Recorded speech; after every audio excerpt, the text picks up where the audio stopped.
একাধিক বিয়ে যারা করে আল্লাহ সুবহানাহু ওয়া তাআলা তাদেরকে হক কি বলেছেন? প্রত্যেকটা স্ত্রী ওয়াশিরুহুন্না বিল মারুফ, প্রত্যেকের হক যথাযথভাবে আদায় করতে হবে। যাই হোক, এটা আমার সাবজেক্ট না, কথা সাপেক্ষে এটা বললাম। রাজশাহীর যে বেটা বিয়ে করেছে তাকে অনেকে কমেন্টে লিখতেছে, সাব্বাস বেটা, তুই একটা কামের কাম করেছিস। আমি সৌদি আরবে গত 2 বছর আগে এক ড্রাইভার নিলাম, এক জায়গায় যাচ্ছিলাম, প্রতি বছরই উমরায় যাই। তো আমি যাচ্ছি, যাওয়ার পরে ড্রাইভার আমার পাশে বসা, তা আমার বলতেছে, হালতা যে তুমি কি বিয়ে করেছো? আমি বললাম না। বলছে কাম? বললো কয়টা? আমি বললাম ওয়াহিদান ফাকাত, একটা বিয়ে করেছি। কয় হাল আনতা রাজুল, তুই কি পুরুষ? আমি অবাক হয়ে গেলাম যে কিরে, এটা আবার কি কথা? আমি বললাম একটা বিয়ে করেছি, আমার বলতেছে তুই কি পুরুষ? আমি বললাম কেন?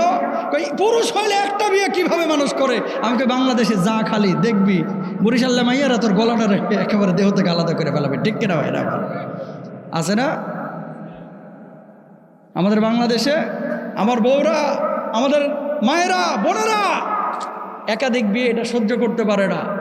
কিন্তু জামাই যে গোপনে গোপনে থাইল্যান্ডে গিয়ে, ব্যাংককে গিয়ে, ইন্ডিয়াতে গিয়ে আকাম কুকাম করে, এগুলোকে ত্রুটি মনে করে না, এগুলো গোপনে করতেছে আমার নজরের আড়ালে, এগুলো নিয়ে বউরা চিন্তা করে না। কিন্তু চিন্তা করে যখন দ্বিতীয় বিয়ের কথা বলে, ঠিক কেডা? আসসালামু আলাইকুম ওয়া রাহমাতুল্লাহি ওয়া বারাকাতুহু। কিছু মনে না করলে, যারা বাইরে দাঁড়িয়ে আছে, জানি ঠান্ডায় আপনাদের কষ্ট হচ্ছে, কোরআনকে যদি ভালোবাসেন, আল্লাহকে যদি ভালোবাসেন, একটু মেহেরবানি করে ভেতরে চলে আসেন, আল্লাহ খুশি হবেন ইনশাআল্লাহ।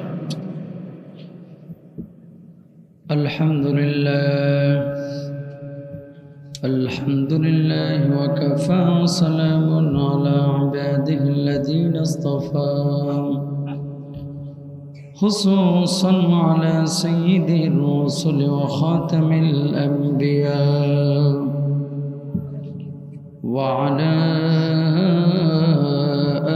آله الأتقياء وعلى أصحابه الأصفياء، ونشهد أن لا إله إلا الله وحده لا شريك له، وأشهد أن محمدا عبده ورسوله. أما بعد، فأعوذ بالله من الشيطان الرجيم. بسم الله الرحمن الرحيم.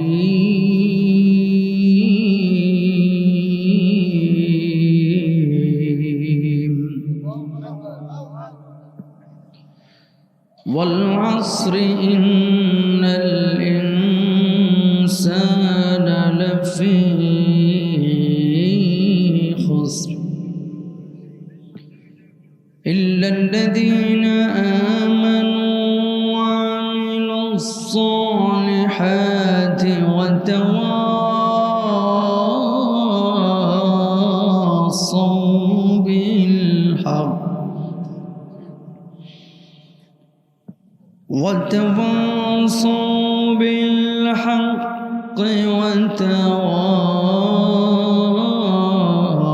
وتواصوا بالصبر. صدق الله العظيم. وقال النبي صلى الله عليه وسلم: إذا استحلت أمتي خمسا فعليهم الدماء، إذا ظهر التلاعب وشربوا الخمور ولبسوا الحرير واتخذوا القيان، واكتفى الرجال بالرجال والنساء بالنساء. وقال تعالى في شان حبيبه: إن الله وملائكته يصلون على النبي يا أيها الذين آمنوا صلوا عليه وسلموا تسليما সবাই দরুদ ইব্রাহিম করে اللهم صل على محمد وعلى آل محمد كما صليت على إبراهيم وعلى آل إبراهيم إنك حميد مجيد اللهم بارك على محمد وعلى آل محمد كما باركت على إبراهيم وعلى آل إبراهيم إنك حميد مجيد আমার যখন ফুরাবে দিন আসবে গহীন রাতি আমার যখন ফুরাবে দিন আসবে গহীন রাতি থেকো প্রভু জীবনে থেকো প্রভু জীবনে হয়েছে সাথী আসবে গহীন রাতি লা ইলাহা ইল্লাল্লাহ সবাই বলেন জোরে বলেন لا إله إلا الله لا إله إلا الله لا إله إلا الله محمد رسول الله صلى الله عليه নুরানি তালিমুল কোরআন হাফিজিয়া মাদ্রাসা ও এতিমখানার উদ্যোগে আজকের এই বার্ষিক তাফসিরুল কোরআন মাহফিলে উপস্থিত সম্মানিত সভাপতি জনাব মুক্তাদের হোসেন মেধা, আমার পূর্বে আলোচনা করেছেন হজরত মাওলানা ইনামুল হক সাহেব, আলোচনা করেছেন হাফিজ মাওলানা মুফতি আসাদুজ্জামান সাহেব, মুফতি আব্দুর রাজ্জাক সাহেব, মাওলানা জাকির হোসেন সাহেব, আমন্ত্রিত অন্যান্য ওলামা ইকরাম এবং সামনে উপবিষ্ট আমার পিতৃতুল্য মুরব্বেন আজম, সমবয়সী বন্ধুরা, স্নেহের ছোট্ট ভাইরা, সবাইকে আমার আন্তরিক সালাম। আসসালামু আলাইকুম ওয়া রাহমাতুল্লাহি ওয়া বারাকাতুহু। ভালো আছেন তো সবাই? অবাক হয়েছি যে ঝিনাইদহে এর আগে অনেক প্রোগ্রাম করেছি, কিন্তু আজকের প্রোগ্রামের এই অবস্থা কেন? আমার মাথায় খেলতেছে না। এ কয়টা মানুষ কেন? কি ঠান্ডা বেশি লাগতেছে নাকি এলাকায়? হ্যাঁ, আগের মতোই রাখো, আগে যেরকম ছিল এরকমই রাখো। আসলে যারা আপনারা এখানে এসেছেন কপালওয়ালা মানুষ, ভাগ্যবান মানুষ। মনে করেন না যে চাইছেন আর চলে এসে, আসলে আল্লাহ সুবহানাহু ওয়া তাআলা নির্বাচিত করে একটা একটা করে বেছে বেছে জান্নাতি মানুষগুলোকে জান্নাতি বাগানে কবুল করেছেন। ঠিক না? সুবহানাল্লাহ কোন? নিয়ে এসেছেন আমাদেরকে এখানে যিনি, তিনি কে? আরো জোরে বলেন। বাজারে ঘোরাঘুরি করতেছে অনেকে, দোকানপাটে বসে বসে মোবাইলে চ্যাটিং ফ্যাটিং করতেছে, শুয়ে শুয়ে অনেকে গান বাজনা শুনতেছে, অনেকে টেলিভিশন দেখতেছে, অনেকে মোবাইলে আজে বাজে আউল বাউল ফাউল জিনিস দেখতেছে। কিছু কিছু লোক দোকানে, চায়ের দোকানে বসে বসে আড্ডাবাজি করতেছে। কপাল পোড়া। একটা মাহফিল করতে গিয়ে কি পরিমাণ ত্যাগ, তিতিক্ষা, সাধনা, পরিশ্রম লাগে, যারা আয়োজন করে তারা জানে, যারা আয়োজন করে না তারা জানে না। আল্লাহ যারা আয়োজক তাদেরকে জাযায়ে খায়ের দান করুন, বলুন আমিন। নমিনেশন যাকে দেওয়া হয়েছে তিনি এমপি হবেন, আর আল্লাহর পক্ষ থেকে যাকে নমিনেশন দেওয়া হয়েছে সে এই জান্নাতি বাগানে কবুল হয়েছে। সুবহানাল্লাহ। আপনি চেয়েছেন আর চলে এসেছেন, বিষয়টা এরকম না। তবে একটা বিষয় মাথায় রাখি সবসময়, মাহফিলে কয়টা লোক হলো না হলো এটা আমরা বিবেচনা করি না।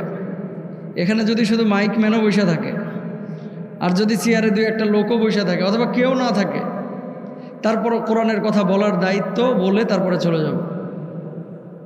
যদি হেদায়েতের নিয়তে, আমলের নিয়তে কেউ যদি এই কথাগুলি শুনে, মাহফিলে দুইজন লোক থাকলে সার্থক মাহফিল। ঠিক না? মাহফিলে মানুষ হইল 2 লাখ, কিন্তু আমলের নিয়তে শুনে নাই, রদ দেখতে আসছে আর কলা বেচতে আসছে। আছে না এরকম? দাওয়াত দেওয়া হয়েছে বক্তাকে যে বক্তা 24 ইঞ্চি বা 26 ইঞ্চি, 36 ইঞ্চি, 32 ইঞ্চি, এরকম দেখার জন্য অনেকে পঙ্গপালের মতো ছুটে আসে। আপনাদের শৈলকুপা, বেশি দূরে না। 2-3 বছর আগে এক মাহফিলে কমিটি আমারও ফোন দিয়েছে, হুজুর আপনি তো দাওয়াত নিয়েছেনই, কিন্তু আমাদেরকে একটা মাল দেন। আমি বললাম কি মাল? ধরেন আন্তর্জাতিক পুরস্কার পাইছে, অথবা ভারত থেকে আইছে বা সৌদি থেকে আইছে।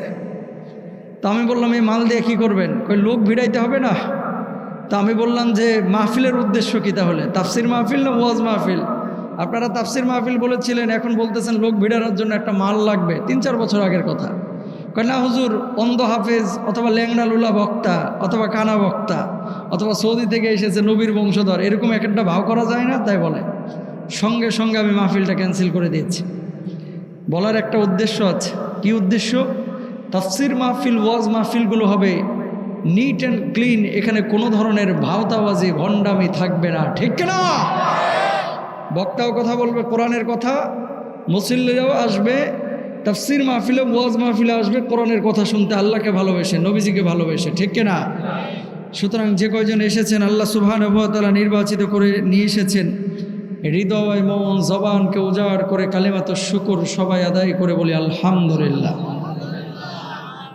একজন মানুষ দৈনিক 23,040 বার চোখের পাতা ফেলে। এই যে চোখের পাতা ফেলছেন না আপনি, 23,040 বার। বিনা চার্জে যিনি এই চোখের পাতা ফেলানোর তৌফিক দিয়েছেন তিনি কে? আরো জোরে কন। একটা হৃৎপিণ্ড আল্লাহ আপনাকে দিয়েছে, যে হৃৎপিণ্ডটা প্রতিদিন 1 লক্ষ বারের বেশি পাম্পিং করছে, যিনি বিনা চার্জে এই হৃৎপিণ্ডের স্পন্দন দেওয়ার তৌফিক দিয়েছেন তিনি কে? যেদিন আপনার হৃৎপিণ্ডের স্পন্দন বন্ধ হয়ে যাবে, আপনার নামের শুরুতে মরহুম বসে যাবে, মানুষ আপনাকে লাশ বলবে, লাশ, ঠিক না?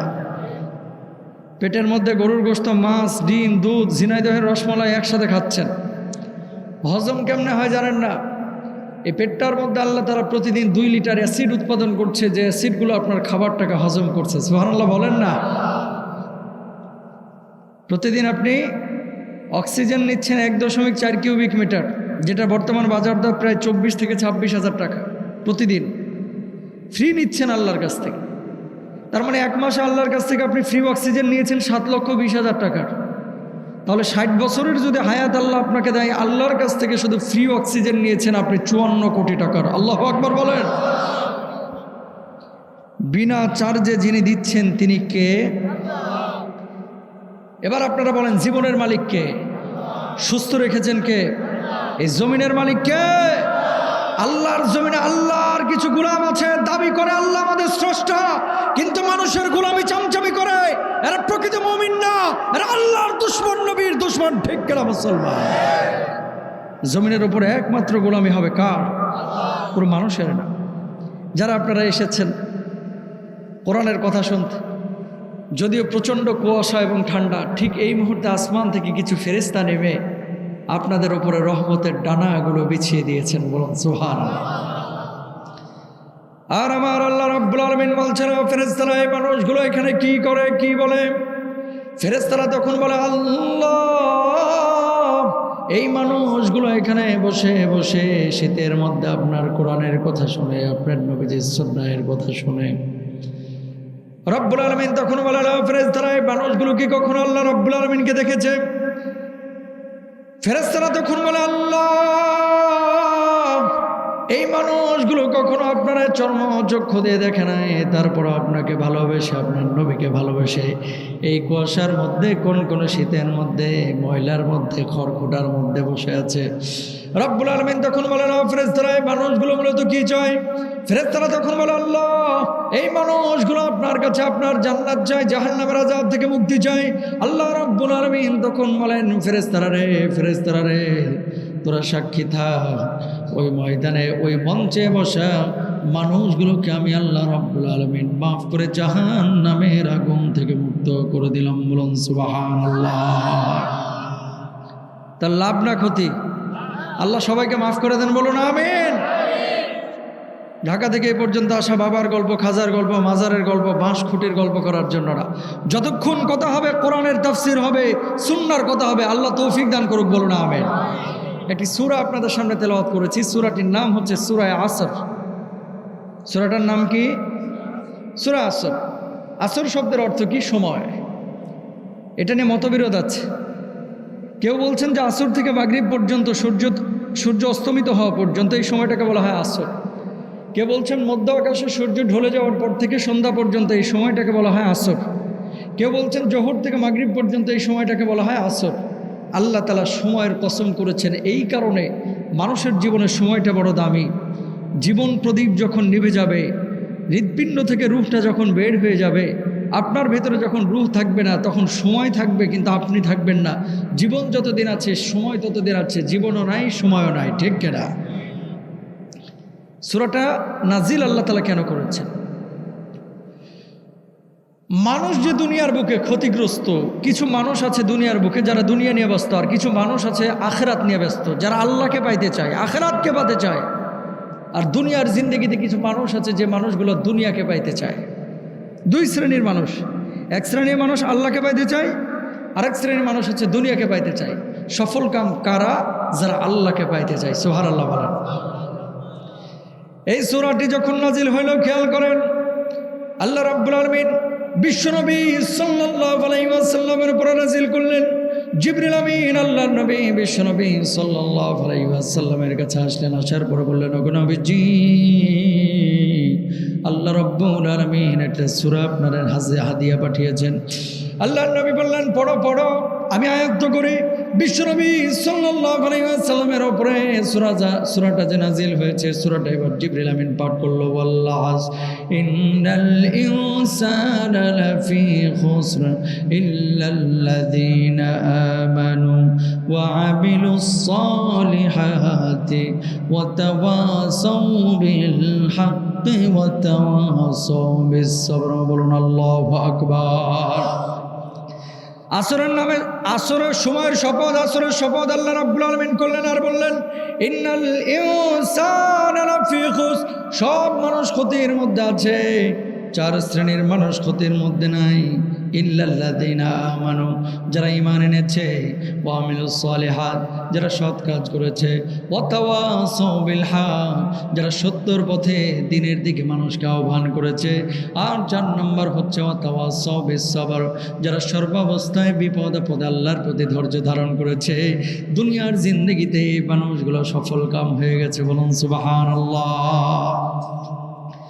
এই সূরাটা যখন নাজিল হইল, খেয়াল করেন, এই আপনার এলাকার মধ্যে এমন কিছু মানুষ পাবেন যেই মানুষগুলো নিজেরা নামাজ পড়ে না, রোজা করে না, হজ করে না, যাকাত দেয় না, কিন্তু মানুষগুলো যখন তর্কে লিপ্ত হয় তখন এমন ভাব নেয় যে জামানার বড় আব্দুল কাদের জিলানী হচ্ছে সেই ব্যক্তি, ঠিক কিনা?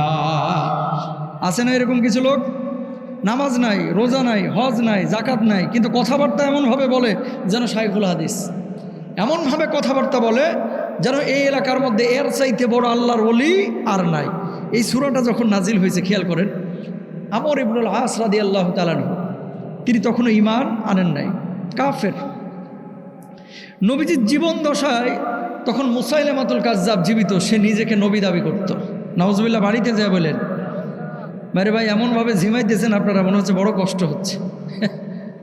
এরকম মানে জায়গা আলোচনা করে মজা লাগে না, মানুষ মনে হয় যে পড়ে রয়েছে, জিন্দা লাশ, কথা বলতে হবে। মুসাইলামাতুল কাজ্জাব আল্লাহর নবীর জীবিত থাকা অবস্থাতেই নিজেকে নবী দাবি করেছিল। বাংলার জমিনেও কিন্তু এরকম কিছু খাটাস আছে, খাটাস, যারা গোলাম আহমদ কাদিয়ানীকে নবী মানে, ঠিক কিনা ভাইরা আমার? গোলাম আহমদ কাদিয়ানীকে ভারতের গুজরাটের এক দুষ্ট, এক শয়তান, এমন আল্লাহর ওলি ছিল, নিজেকে নবী দাবি করত। আল্লাহ এমন মৃত্যু দিয়েছে যে বাথরুমে যা মরছে। নাউজুবিল্লাহ কন না।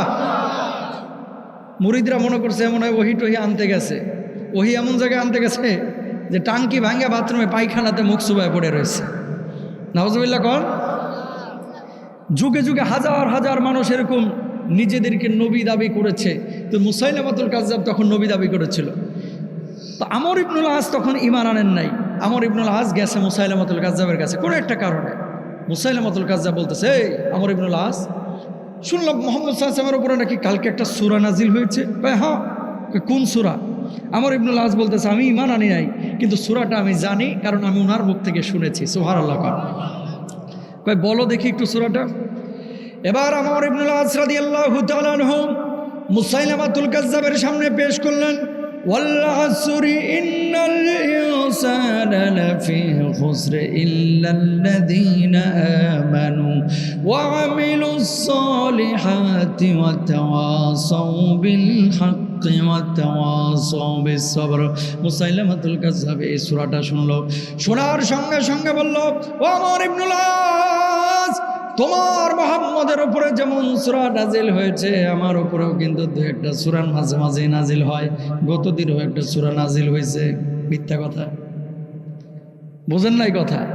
মুহাম্মদ সাল্লাল্লাহু আলাইহি ওয়াসাল্লামের উপরে একটা সূরা নাজিল হয়েছে, কয় আমার উপরেও এরকম রাতে দিনে সূরা নাজিল হয়। আমর ইবনুল আস বলতেছে, বাবা মুসাইলামাতুল কাজ্জাব, মুহাম্মদ সাল্লাল্লাহু আলাইহি ওয়াসাল্লামের উপর তো কয়দিন পর পরই দেখি ওহী নাজিল হয়, সূরা নাজিল হয়, আয়াত নাজিল হয়। তোমার উপরে কি সূরাটা নাজিল হয়েছে একটু শোনাইতে পারবা নি? আমি তো শোনাইলাম। কি বলো? সূরাটা যেটা নাজিল হয়েছে একটু শুনো, খেয়াল করেন। এবার মুসাইলামাতুল কাজ্জাব বলছে, ইয়া অব্র অব্র ফাইন্নামা আনতা লাহু যুনানি ওয়া সাবর, হে খচ্চর, হে খরগোশ, তোর কান বড়, তোর পা ছোট, তোর লেঞ্জা বড়, তোর বুক বড়, কোনো অর্থ আছে? এটা কি সূরা হইতে পারে? জোরে কন না। ওইদিকে সূরার অর্থ দেখেন, ওয়াল আসর, আসরের মানে সময়ের শপথ, সমস্ত মানুষ ক্ষতিগ্রস্ত, 4 শ্রেণীর মানুষ ছাড়া। কত একটা গুরুত্বপূর্ণ মেসেজ আল্লাহ সুবহানাহু ওয়া তাআলা দিয়েছে। আর এদিকে মুসাইলামাতুল কাজ্জাব বলতেছে কি, আমার ওপরও 2-1টা সূরা কিন্তু নাজিল হয়। কি নাজিল হয়েছে? কয় খরগোশের কান বড়, বুকটা বড়, পাগলা বাইট্টা বাইট্টা, লেঞ্জাটা আবার বড়, এরকম বানায় বানায় বলতেছে। মুসাইলামাতুল কাজ্জাবের কথা শুনে আমর ইবনুল আস দেখেন কাফের মানুষ, তখন ঈমান আনে নাই, মুসকে মুসকে হাসতেছে। কয় হাসো কা? কয় শুন, আমি কাফের হইতে পারি কিন্তু তুই যে ভণ্ড টাটকা শয়তান এর মধ্যে কোনো সন্দেহ নাই। এটা আল্লাহর কালাম হতে পারে না, এটা তোর বানানো কালাম। আল্লাহর কসম তুই নবী হতে পারিস না। ঠিক কিনা ভাইরা? বানায় বানায়া ইসলাম পেশ করলে কি ইসলাম টিকবে? ঈমান থাকবে? ঈমান যাইব? ঠিক কিনা? আল্লাহ রাব্বুল আলামিন কি বললেন? ইন্নাল ইনসানা লাফি খুসর, সমস্ত মানুষ ক্ষতির মধ্যে আছে। তারা ক্ষতির মধ্যে নয়। 1 নম্বর হচ্ছে ইল্লাল্লাযীনা আমানু, যারা ঈমান এনেছে, ঈমানটাকে মুখে স্বীকার করেছে, অন্তরে বিশ্বাস করেছে, কালেমা আবার কার্যক্ষেত্রে বাস্তবায়ন করেছে। কি বিশ্বাস করেছে? আল্লাহ এক, মুহাম্মদুর রাসূলুল্লাহ সাল্লাল্লাহু আলাইহি ওয়াসাল্লাম আল্লাহ রাব্বুল আলামিনের রাসূল, শেষ নবী। ফেরেশতা সত্য, আসমানি কিতাব সত্য, আখিরাত সত্য, প্রতিদান দিবস সত্য, কিয়ামত দিবস সত্য। যারা বিশ্বাস করেছে তারা ঈমানদার। আল্লাহ রাব্বুল আলামিন কি বলছেন অন্য আয়াতে? উদখুলু ফিস-সিলমি কাফা, পরিপূর্ণভাবে ইসলামের মধ্যে দাখিল হও। এই জামানায় খেয়াল করে দেখেন, মুখে দাবিদার ঈমানদারের অভাব নাই, মসজিদগুলোতে মুসল্লিতে ভরপুর হয়ে যায়, দাড়ি টুপির অভাব নাই, নামধারী আব্দুর রাজ্জাক, আব্দুর রহিম, আব্দুল করিমের অভাব নাই।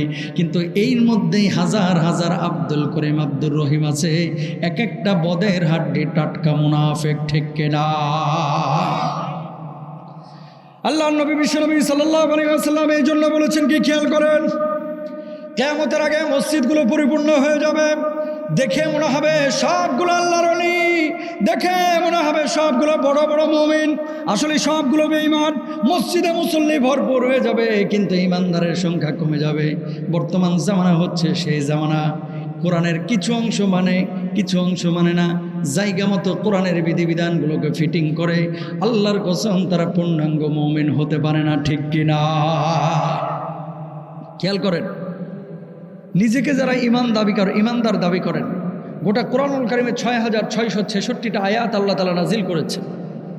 একটা আয়াত যদি কেউ অস্বীকার করে যে এটা আমার ভাল লাগে না, কেমন? আল্লাহ বলছে ফাগসিলু উজুহাকুম ওয়া আইদিয়াকুম ইলাল মারাফিক ওয়ামসাহু বিরুউসিকুম ওয়া আরজুলাকুম ইলাল কাবাইন। পায়খানা পেশাবের রাস্তা দিয়ে কিছু বাইর হয়েছে, তার মানে তোমার ওযু শেষ, এখন তুমি ওযু করো। কি করবা? সমস্ত মুখ ধৌত করো, 2 হাতের কোণই পর্যন্ত ধৌত করো, মাথাটা মাসে করো, 2 পায়ের টাকনো পর্যন্ত ধৌত করো। বললেন কে? জোরে সোরে বলেন। আল্লাহ।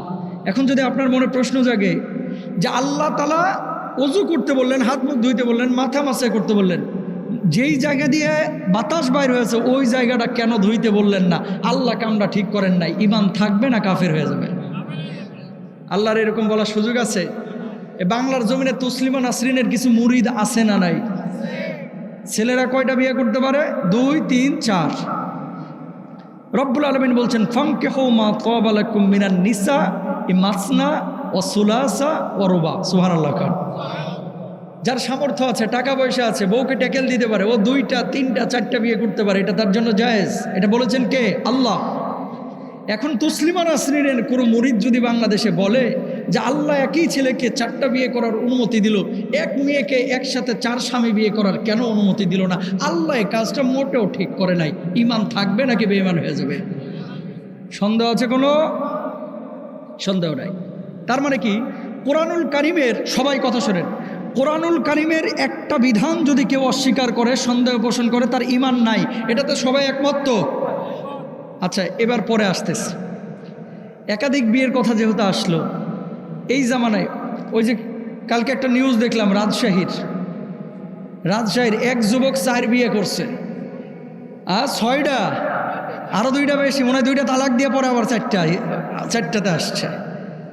তো বলতেছে যে দিন, ধর্ম, ইসলামকে লক্ষ্য করে আমি বিয়েটা করেছি এবং 4 বউই আমার উপরে হ্যাপি। বউরা বোরকা পরা, আমিও ভিডিও দেখলাম। আমি যে কথাটি বলতে যাচ্ছি, আমাদের বাংলাদেশের অনেক মানুষ মনে করে 4 বিয়ে করা মনে হয় ফরজ। 4 বিয়ে করা কিন্তু ফরজ না ভাই। যার প্রয়োজন এবং সামর্থ্য আছে তার জন্য আল্লাহ অবকাশ দিয়েছে, কিন্তু এটা ফরজও না, সুন্নত না। কথা বলেন না কেন? এটা ফরজ না, অত্যাবশ্যকীয় কোনো বিষয় না। নবীজি করেছে একাধিক বিয়ে, এটা আল্লাহর ইশারা ছিল, কিন্তু আপনার জন্য এটা আবশ্যক না। অনেক জামাই আছে, অনেক বউ আছে, এই জামানায় খেয়াল করে দেখেন, নিজের সুন্দর জামাই থুয়া বিয়ের বাড়িতে গিয়েছে, বিয়ের বাড়িতে ভাত গোস্ত খাচ্ছে, অথচ আর এক বেটার দিকে এইভাবে ঢ্যাপ ঢ্যাপ করে তাকায় আছে আর আফসোস করতেছে, আরে আমি কি ভর পাইলাম, ওই লোকটার মতো যদি আমার বরটা হইতো। এরকম মহিলা আছে না নাই? আবার কিছু জামাইও আছে, ঘরে সুন্দরী বউ থুয়া আরেকজনের দিকে ঢ্যাপ ঢ্যাপ করে তাকায় থাকে। কথা কোন ঠিক কেনা? আছে না? মুআয বিন জাবাল রাদিয়াল্লাহু তাআলা আনহু। বাংলাদেশের মানুষের বড় একটা সমস্যা কি জানেন? বিয়ে করতে সবাই পটু, 4টা বিয়ে, কথা কইলেই মাশাআল্লাহ, হুজুর আমার বউর একটু বুঝান ফোনে, আমার বউ রাজি হচ্ছে না। হুজুরদেরকে অনেকেই কথা বলে, বিয়ে 4টা করতে রাজি আছে কিন্তু হক ঠিক মতো আদায় করতে চায় না। এই বাংলার জমিনে ম্যাক্সিমাম ক্ষেত্রে আমাদের কাছে যতগুলো প্রশ্ন আসে, প্রথম বউ যেটাকে বিয়ে করেছিল, যেটা বয়স্ক, দ্বিতীয় বউ তৃতীয় বউকে যতটুকু না টাইম দেয়, ওই প্রথম বউকে মোটেও টাইম দেয় না, কারণ ওটা বুড়া হয়ে গেছে। এই জন্য খালি জোয়ানটা নিয়ে বসে থাকে। কথা বলেন ঠিক কেনা? হক আদায় করে না। মুআয বিন জাবাল রাদিয়াল্লাহু তাআলা আনহুর 2টা বউ ছিল। কয়টা? জোরে বলেন। আল্লাহর নবী সাল্লাল্লাহু আলাইহি ওয়াসাল্লাম ওনারে পাঠাইছিলেন জর্ডানে, উর্দুনে, সিরিয়ান সীমান্তে। তিনি গিয়েছিলেন, সঙ্গে 2 বউকে নিয়ে গিয়েছিলেন। প্রচণ্ড মহামারী ছড়িয়ে পড়ল। আমাদের এলাকায় যেমন করোনার মহামারী ছড়িয়ে পড়েছিল, সেই জায়গায় তো মহামারী ছড়িয়ে পড়ল। মুআয বিন জাবাল রাদিয়াল্লাহু তাআলা আনহু বড় বউয়ের ঘরে যেদিন থাকতেন, সেদিন ছোট বউয়ের ঘরে যাইতেন না। 1 গ্লাস পানিও ছোট বউয়ের ঘরে খাইতেন না। আবার ছোট বউয়ের ঘরে যেদিন থাকতেন, বড় বউয়ের ঘরে 1 গ্লাস পানিও তিনি পান করতেন না। বলুন আল্লাহু আকবার। হঠাৎ মহামারী ছড়িয়ে পড়ল। 2 জন বউ তার শহীদ হয়ে গেলেন, মারা গেলেন। মহামারীর মধ্যে আক্রান্ত হয়ে তিনি মারা গেলেন। তার 2 জন কন্যা 2 জন স্ত্রী মারা গেলেন। জীবিত 2 স্ত্রী মারা গিয়েছে। একটা কবর খুঁড়েছেন তিনি। চিন্তা করলেন, যদি বড় স্ত্রীকে আগে কবরে নামাই, ছোট স্ত্রীর রূহটা হয়তো বা কষ্ট পাইতে পারে। যদি ছোট স্ত্রীকে আগে নামাই, বড় স্ত্রীর রূহটাকে হয়তো বা কষ্ট নিতে পারে। এই জন্য মুআয বিন জাবাল কবরের মধ্যে নামলেন। নামার পরে 2টা লাশ একসঙ্গে 2 হাতে নিয়ে একসাথে কবরে দাফন করলেন। বলুন সুবহানাল্লাহ। একাধিক বিয়ে যারা করে, আল্লাহ সুবহানাহু ওয়া তাআলা তাদেরকে হক কি বলেছেন? প্রত্যেকটা স্ত্রী ওয়াশিরুহুন্না বিল মারুফ, প্রত্যেকের হক যথাযথভাবে আদায় করতে হবে। যাই হোক, এটা আমার সাবজেক্ট না, কথা সাপেক্ষে এটা বললাম। রাজশাহীর যে বেটা বিয়ে করেছে, তাকে অনেকে কমেন্টে লিখতেছে, সাব্বাস বেটা, তুই একটা কামের কাম করেছিস। আমি সৌদি আরবে গত 2 বছর আগে এক ড্রাইভার নিলাম, এক জায়গায় যাচ্ছিলাম। প্রতি বছরই উমরায় যাই। তো আমি যাচ্ছি, যাওয়ার পরে ড্রাইভার আমার পাশে বসা। তা আমার বলতেছে, হাল তাজাওয়াজতা, তুমি কি বিয়ে করেছো? আমি বললাম না। বলছে কাম? বললো কয়টা? আমি বললাম ওয়াহিদান ফাকাত, একটা বিয়ে করেছি। কয় হাল আনতা রাজুল, তুই কি পুরুষ? আমি অবাক হয়ে গেলাম যে কিরে, এটা আবার কি কথা? আমি বললাম একটা বিয়ে করেছি। আমার বলতেছে তুই কি পুরুষ? আমি বললাম কেন? কই পুরুষ হইলে একটা বিয়ে কিভাবে মানুষ করে? আমাকে বাংলাদেশে যা খালি দেখবি বরিশাল্লা মাইয়ারা তোর গলাটা একেবারে দেহ থেকে আলাদা করে ফেলাবে। ঠিক কিনা ভাই? আছে না? আমাদের বাংলাদেশে আমার বউরা, আমাদের মায়েরা, বোনেরা একাধিক বিয়ে এটা সহ্য করতে পারে না, কিন্তু জামাই যে গোপনে গোপনে থাইল্যান্ডে গিয়ে, ব্যাংককে গিয়ে, ইন্ডিয়াতে গিয়ে আকাম কুকাম করে, এগুলোকে ত্রুটি মনে করে না, এগুলো গোপনে করতেছে আমার নজরের আড়ালে, এগুলো নিয়ে বউরা চিন্তা করে না, কিন্তু চিন্তা করে যখন দ্বিতীয় বিয়ের কথা বলে। ঠিক কেনা? কেন? মূলত আমাদের মস্তিষ্কের সমস্যা। তো ওই ড্রাইভারকে আমি বললাম যে ভাই তুমি কয়টা করছো? কয় 4টা করছি। আমি কই ছেলে মেয়ে কয়জন? কয় 21 জন, আরও 2 জন কামিং সুন। কথা বোঝেন নাই? 21টা আছে, আরও 2টা বলে সামনে আসতেছে। তো তারাও বিয়ে করে। আর আমাদের বাংলাদেশের মানুষ, আল্লাহ রাসূল সাল্লাল্লাহু আলাইহি ওয়াসাল্লাম বলেছেন একাধিক বউ যাদের আছে ওই বউদের হক ঠিকমতো আদায় করে না, বা স্ত্রীর হক ঠিকমতো যেটা আদায় না করবে, আল্লাহ রাব্বুল আলামিন কিয়ামতের ময়দানে ওই জামাইকে বিকলাঙ্গ করে পঙ্গু করে উঠাবে। বলুন নাউজুবিল্লাহ। যেখান থেকে কথাটা বললাম, এখন তসলিমা নাসরিনের মুরিদরা যদি বলে যে ছেলেরা একসাথে 4টা বিয়ে করতে পারে, মেয়েরা কেন 4টা বিয়ে করতে পারে না, এরকম প্রশ্ন কোনো যদি মহিলা করে তার ইমান থাকবে না, ইমান থেকে সে খারেজ হয়ে যাবে। ঠিক কিনা? 4টা বিয়ে যদি একসাথে এক মেয়ে 4টা স্বামী করতো বা গ্রহণ করতো, কার সাথে রাত্রে থাকতো? আর পেটে যে বাচ্চা আসতো এটা নিয়ে মারামারি লাগতো না? কামাল কইতো এই বাচ্চা আমার, ওইদিকে আব্দুর রহিম কইতো গত 7 দিন ধরে আমার সাথে আছে, তুই বলতেছিস তোর যে বাচ্চা তোর। মারামারি লাগতো কি লাগতো না?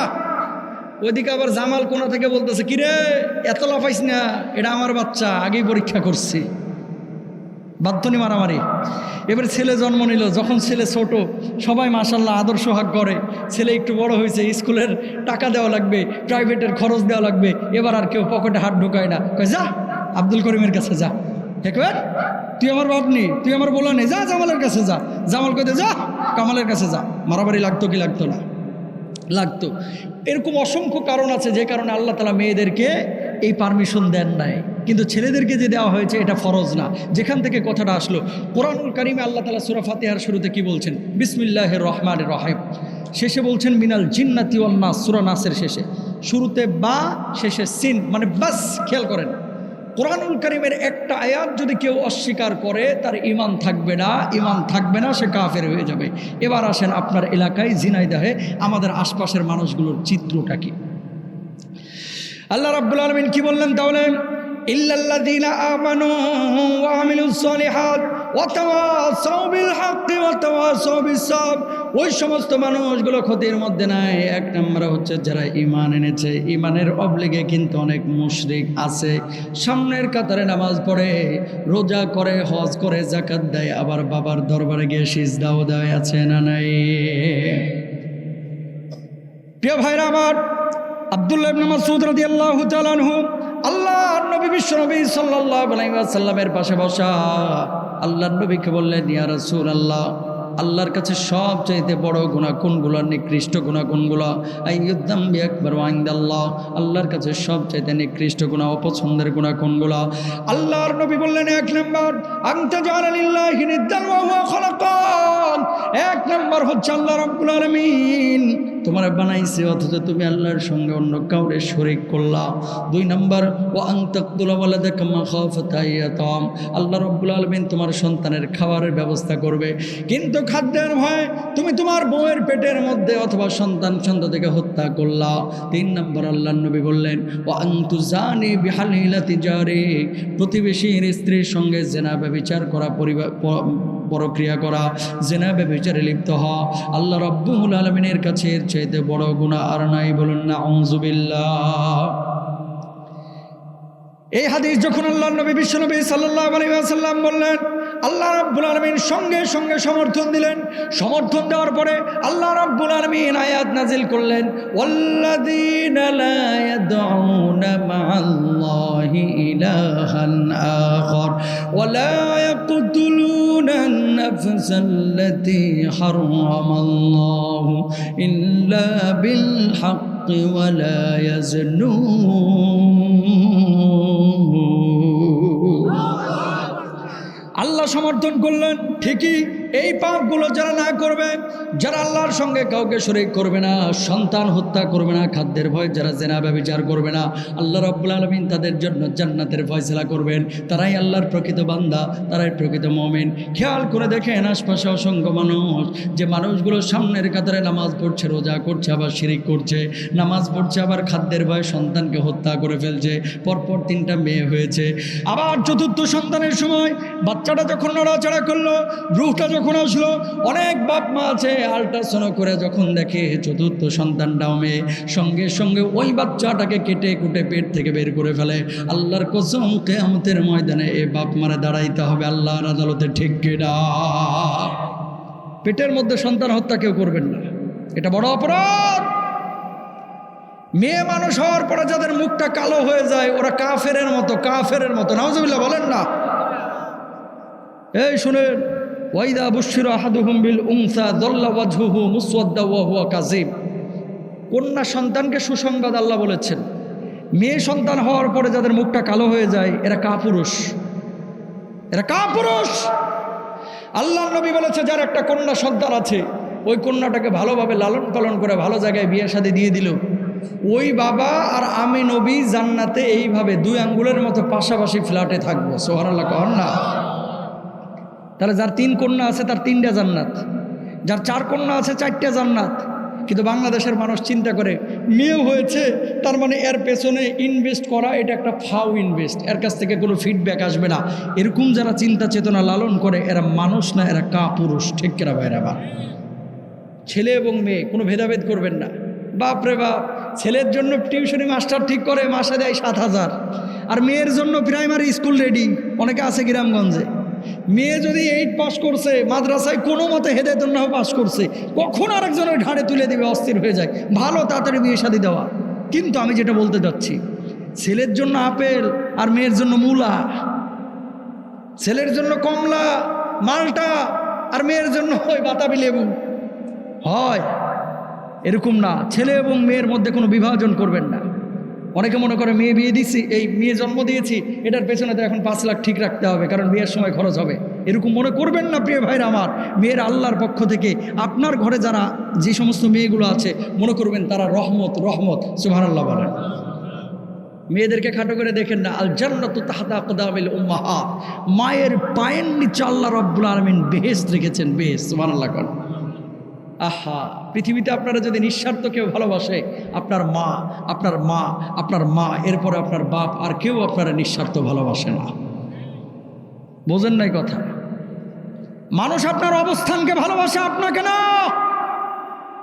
আগে যিনি নমিনেশন পেয়েছিল এবছর পায় নাই, আগে এমপি ছিল, এখন আরেকজনের নমিনেশন দেওয়া হয়েছে। দেখবেন আগের এমপির পেছনে মানুষ এখন নাই, এখন যারা দেওয়া হয়েছে এর পেছনে খালি ঘুর। কথা কোন ঠিক কিনা? তার মানে কি, আপনার পাওয়ারটাকে মানুষ এতদিন ভালোবেসেছে, আপনাকে না।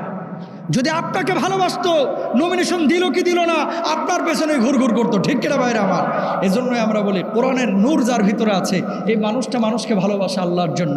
কোরআনের নূর যার ভিতরে আছে, এই মানুষটা মানুষকে ভালোবাসে আল্লাহর নবীর জন্য। কোরআনের নূর যার ভিতরে আছে, এই মানুষটা আরেকজনের জন্য জীবন দিয়ে দেয়, টাকার জন্য না, আল্লাহকে খুশি করার জন্য, আল্লাহর জান্নাত পাওয়ার জন্য, ঠিক কিনা?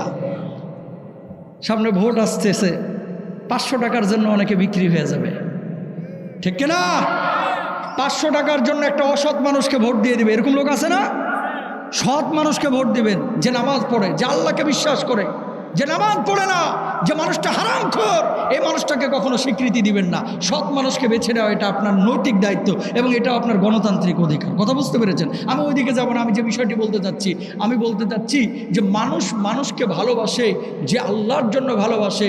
আপনার মা আপনাকে যে ভালোবাসে, এটা নিঃস্বার্থ ভালোবাসে। আর পৃথিবীতে যত মানুষ আপনাকে ভালোবাসে, এই ভালোবাসা মূলত নিঃস্বার্থ ভালোবাসা না, আপনার অবস্থানকে ভালোবাসা, আপনাকে না। আজকে যদি আমি ওয়াজ না করতাম, আপনার মতো শ্রোতা হিসেবে বসে থাকতাম, তাহলে হয়তো অনেকে সালাম কালামও দিত না।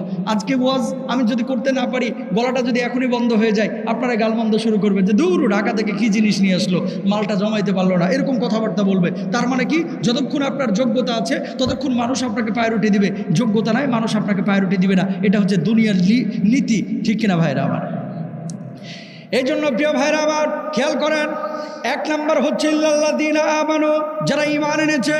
এমন ঈমান আনতে হবে যে ঈমানের মধ্যে শিরিক থাকবে না, যে ঈমানের মধ্যে বিদআত থাকবে না। শিরিক যদি থাকে আল্লাহ রাব্বুল আলামিন আপনারা জান্নাত দেওয়া তো দূরের কথা, জাহান্নামের মধ্যে নিক্ষেপ করবে।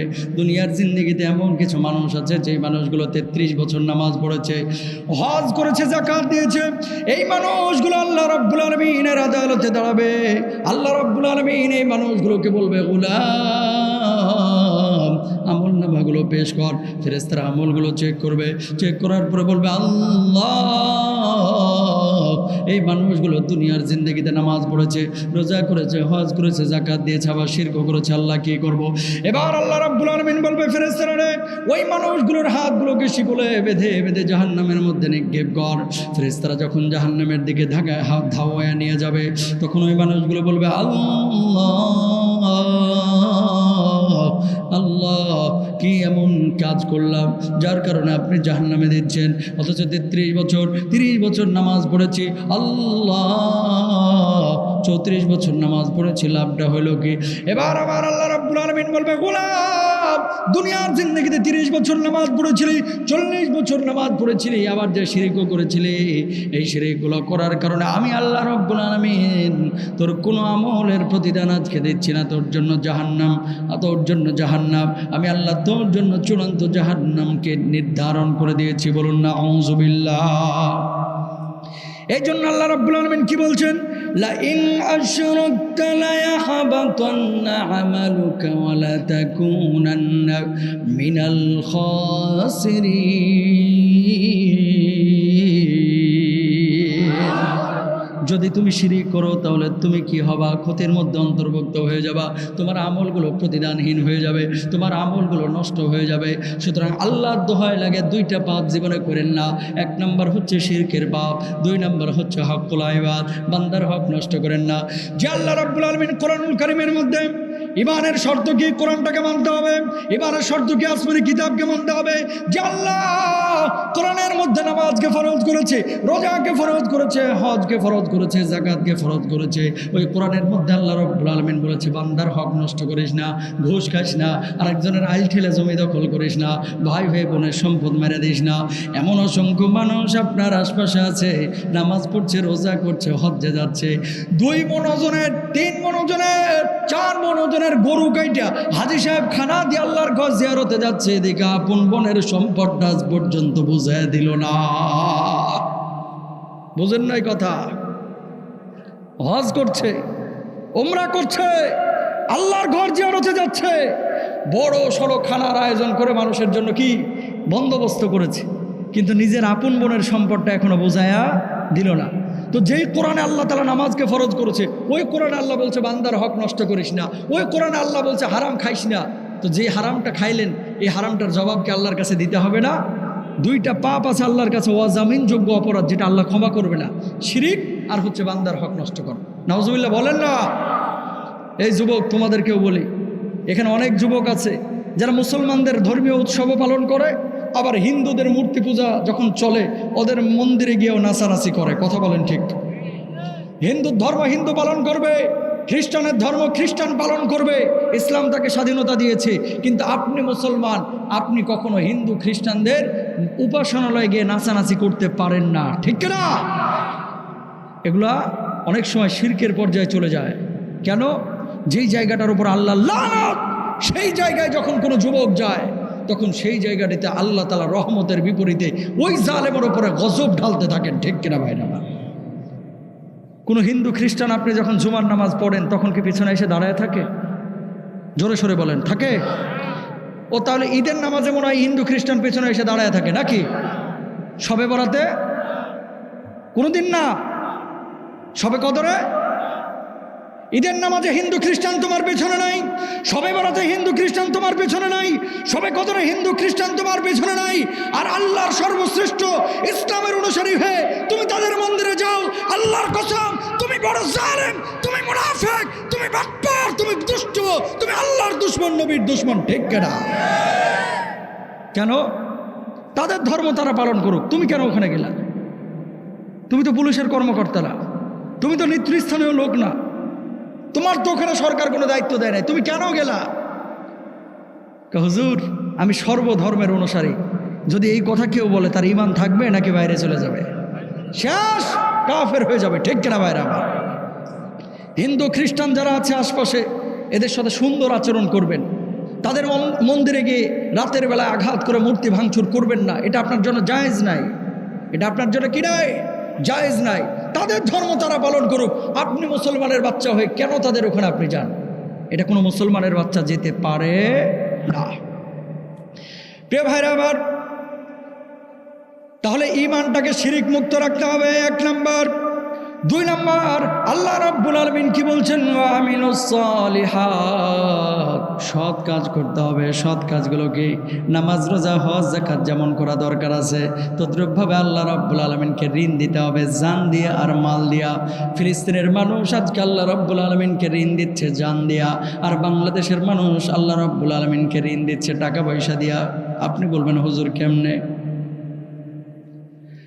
আপনি বলবেন কিভাবে? খেয়াল করে দেখেন, আপনার এলাকায় যখন মসজিদ নির্মাণ করা হয়, অনেক মানুষ আছে মসজিদে টাকা পয়সা দেয়। এই টাকা পয়সাগুলো মূলত আল্লাহ রাব্বুল আলামিনের জন্যই দেয়। আমার আল্লাহ রাব্বুল আলামিন বলেছেন, মান বানা লিল্লাহি মসজিদান বানাল্লাহু লাহু বাইতান ফিল জান্নাহ, যে ব্যক্তি আল্লাহর জন্য মসজিদ নির্মাণ করবে, আল্লাহ রাব্বুল আলামিন তার জন্য জান্নাতে একটি ঘর নির্মাণ করে দেবে। বলুন সুবহানাল্লাহ। এবার আল্লাহ রাব্বুল আলামিন কি বলছেন? ইন্নামা ইয়ামুরু মাসাজিদাল্লাহি মান আমানা বিল্লাহি ওয়াল ইয়াউমিল আখির ওয়া আকামাস সালাতা ওয়া আতাজ যাকাতা ওয়া লাম ইয়াখশা ইল্লাল্লাহ।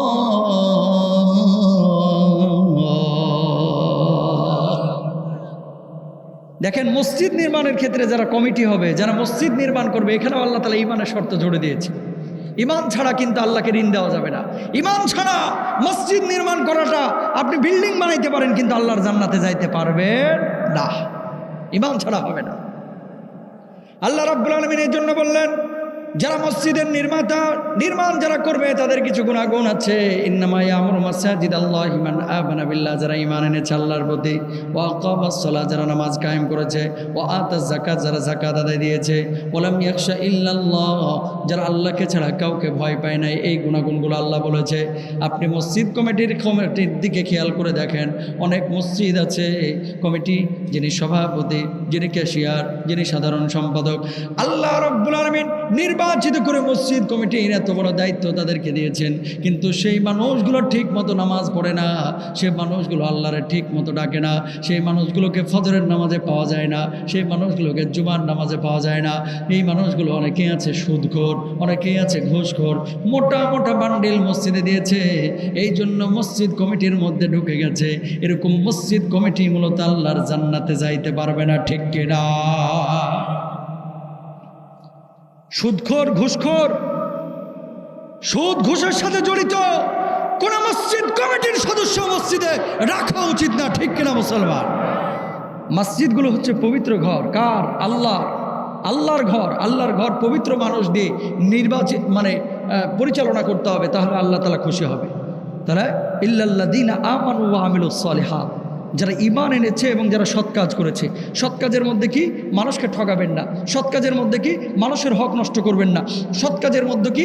মানুষের কল্যাণে কাজ করবেন। সৎ কাজের মধ্যে কি? আল্লাহকে ঋণ দিবেন। যেখানে জানের প্রয়োজন মুসলমান জান দিবে, যেখানে মালের প্রয়োজন সেখানে মুসলমান মাল দিবে। ঠিক কিনা? বাংলাদেশে কয়জন খাঁটি মুসলমান দেখেন? এই যে পেঁয়াজ নিয়ে যা শুরু হয়েছে 2 দিন ধরে, কথা বলেন না কেন? ও আপনাকে এলাকায় মানুষ তো আর পেঁয়াজ টিয়াজ কিনে না নাকি? এই এলাকার মানুষও পেঁয়াজ খায়। আমি তো মনে করছি এলাকার মানুষ পেঁয়াজ টিয়াজ খায় না। পেঁয়াজের টেনশনে মনে হয় অনেকে আজকে মাহফিলে আসে নাই। এই তাকান, এই পেঁয়াজ নিয়ে অনেক মুসলমান ভাইরা, আপনি জানেন কপালে 6 ইঞ্চি কালো দাগ মাগার এই পেঁয়াজ জমাইয়া মানুষের পকেট ফাড়া নিজে হারাম উপার্জন করে নিজের পেটটারে ভুড়িটারে মোটা করতেছে। ঠিক কেনা বেলা? খালি সরকারের দোষ দিয়ে লাভ নাই, খালি লিডারদের দোষ দিয়ে লাভ নাই, সাধারণ মানুষকে দোষ দিয়ে লাভ নাই। বাজারে সিন্ডিকেট যারা তৈরি করে, ও যত বড় হাজি হোক, পেঁয়াজের দাম বাড়ায়া কৃত্রিমভাবে সংকট তৈরি করে চিনির দাম বাড়িয়ে, দুধের দাম বাড়িয়ে যারা মনে করে আল্লাহর জান্নাতে আমি যাব, আল্লাহর কসম করে বলি এরকম সিন্ডিকেট যারা তৈরি করে একটাও প্রকৃত মুসলমান না, সবগুলা বেঈমান। ঠিক কিনা মুসলমান? কারণ একজন মুসলমান কখনো আরেকজনকে এভাবে কষ্ট দিতে পারে না। কেন পারে না? আল্লাহ রাসূল সাল্লাল্লাহু আলাইহি ওয়াসাল্লাম বলছেন, মুসলমান যে নিজেকে দাবি করবে সে কখনো আরেকজনের উপরে জুলুম করবে না। যে মুসলমান নিজেকে দাবি করবে আরেকজনের উপরে চাপায়া দিবে না, আরেকজনের উপরে জালেমের মতো আচরণ করে নিজের পেট পূর্ণ করবে না, উদর পূর্ণ করবে না। ঠিক কিনা ভাইরা? গরুকে এখন আকাশ থেকে বৃষ্টিতে পড়ে তো নাকি? গরুকে আকাশ থেকে পড়ে? 800 টাকার গরু এখন কেমনে 650 টাকা হয়ে যায়? তার মানে ডাল মে কুছ কালা হ্যায়। ডাল মে কি আছে? কুছ কালা হ্যায়। সরিষার মধ্যে ভূত ঢুকছে। সব কিছু সিন্ডিকেটের খেলা। ও মুসলমান, এই লোকগুলো আবার দেখবেন রমজান মাসে 400 মানুষকে দাওয়াত করে ইফতার করাচ্ছে। ঠিক না? এই মানুষগুলো আবার দেখা যায় লোক মানে 500-600 মানুষকে দাওয়াত করে খাওয়াচ্ছে। তাহলে কি দাঁড়াচ্ছে? কোরআনের কিছু বিধান আপনি মানছেন, কোরআনের কিছু বিধান আপনি মানছেন না। এই জন্য আল্লাহ রাব্বুল আলামিন কি বললেন? ওই যে একটু আগে আয়াত বলেছি, আফাতুমিনুনা বিবাদিল কিতাবি ওয়া তাকফুরুনা বিবাদ। কোরআনের কিছু আয়াত কেউ মানবে আর কিছু আয়াত মানবে না। এরা পূর্ণাঙ্গ মুমিন হতে পারে না। শিরিক আপনারা কেউ করবেন না, বান্দার হক কেউ নষ্ট করবেন না, আরেকজনের উপরে জুলুম করবেন না, জালেমের মতো আচরণ করবেন না। বাংলার জমিনে অনেক মানুষ আমরা আল্লাহ রাব্বুল আলামিনকে পয়সা দিয়ে ঋণ দিই, আর ফিলিস্তিনের মানুষ এখন দেখেন বুকের রক্ত দিয়ে জান দিয়ে আল্লাহ রাব্বুল আলামিনকে ঋণ দেয়। ও ভাই, আপনার আমার ইমান আর তাদের ইমানের মধ্যে অনেক পার্থক্য আছে। মাত্র 2 মাস আগে আমি জর্ডান সফর করেছি, প্রোগ্রাম ছিল জর্ডানে। ফিলিস্তিনের বাচ্চাদেরকে যখন জিজ্ঞেস করেছি, ও বাবা বড় হয়ে তুমি কি হতে চাও, ওই ফিলিস্তিনের ছোট্ট ছোট্ট বাচ্চারা জবাব দিয়েছে, বড় হয়ে আমার স্বপ্ন একটাই, আমি মসজিদুল আকসাকে মুক্ত করব। বলুন সুবহানাল্লাহ। আমাদের দেশের যুবকদের যদি জিজ্ঞেস করা হয় বাবা বড় হয়ে কি হতে চাও, আমি নিজে জিজ্ঞেস করেছি ফিলিস্তিনি বাচ্চাদেরকে জর্ডানে। আমার দেশের যুবকদেরকে যদি জিজ্ঞেস করা হয় বড় হয়ে কি হবা, বলবে ডাক্তার হব। বড় হয়ে কি হবা? ইঞ্জিনিয়ার হব। বড় হয়ে কি হবা? ইউরোপের কোনো দেশে সেটেল হব, আমেরিকায় সেটেল হব, সিটিজেনশিপ নেব। স্বপ্ন, রঙিন স্বপ্নের অভাব নাই।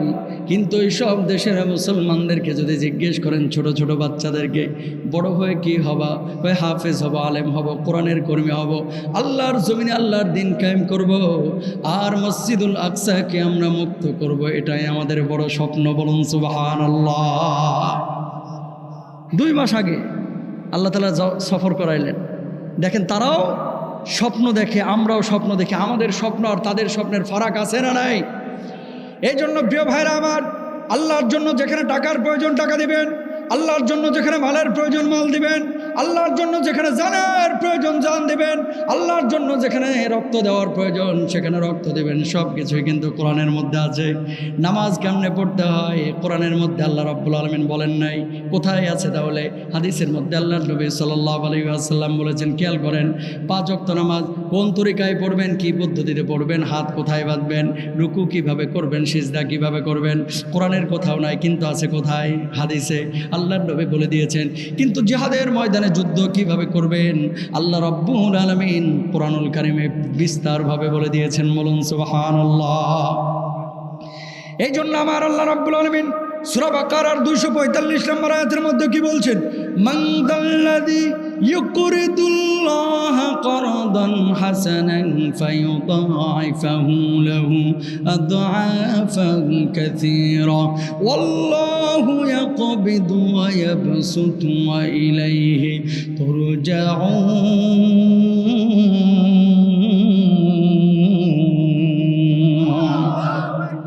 যে ব্যক্তি আল্লাহ রাব্বুল আলামিনকে ঋণ দিবে, আল্লাহ রাব্বুল আলামিন কিয়ামতের ময়দানে তার 2 গুণ বদলা দিবেন, 3 গুণ বদলা দিবেন, 4 গুণ বদলা দিবেন, বহু গুণ বদলা বাড়ায় দিবেন। আর কিয়ামতের ময়দানে তার জন্য জান্নাতে, চূড়ান্ত জান্নাতের ফয়সালা করে দিবেন। কিয়ামতের ময়দানে এক শ্রেণীর মানুষকে আল্লাহ ডাকবে, আয় বান্দা আয়। বান্দা তখন আল্লাহর কাছে দাঁড়াবে, আল্লাহর আদালতের সামনে দাঁড়াবে। এবার আল্লাহ বলবে, গোলাম ওই যে দরজাগুলো দেখতে পাচ্ছি সেই দরজাগুলো কিসের দরজা? মানুষগুলো তখন বলবে, আল্লাহ এই দরজাগুলো হচ্ছে জান্নাতের দরজা। এবার আল্লাহ রাব্বুল আলামিন বলবে, গোলাম ওই জান্নাতের মধ্যে কি যাইতে তোদের মন চায়? মানুষগুলো তখন বলবে, আল্লাহ ওই জান্নাতের মধ্যে আমাদের যাইতে তো মন চায়। আল্লাহ রাব্বুল আলামিন তখন বলবে, গোলাম যা যা যা, জান্নাতের যেই দরজা দিয়ে খুশি সেই দরজা দিয়ে জান্নাতে চলে যা। এবার মানুষগুলো জান্নাতের দিকে দৌড় দিবে। আল্লাহ রাব্বুল আলামিনকে কিছু কিছু মানুষ বলবে, আল্লাহ দুনিয়ার জিন্দেগিতে কেমন কাজ করেছিলাম যার জন্য আজকে জান্নাতের ফয়সালা করলেন। আল্লাহ রাব্বুল আলামিন তখন বলবে, গোলাম দুনিয়ার জিন্দেগিতে তুই আমার জন্য ঋণের ব্যবস্থা করেছিলি।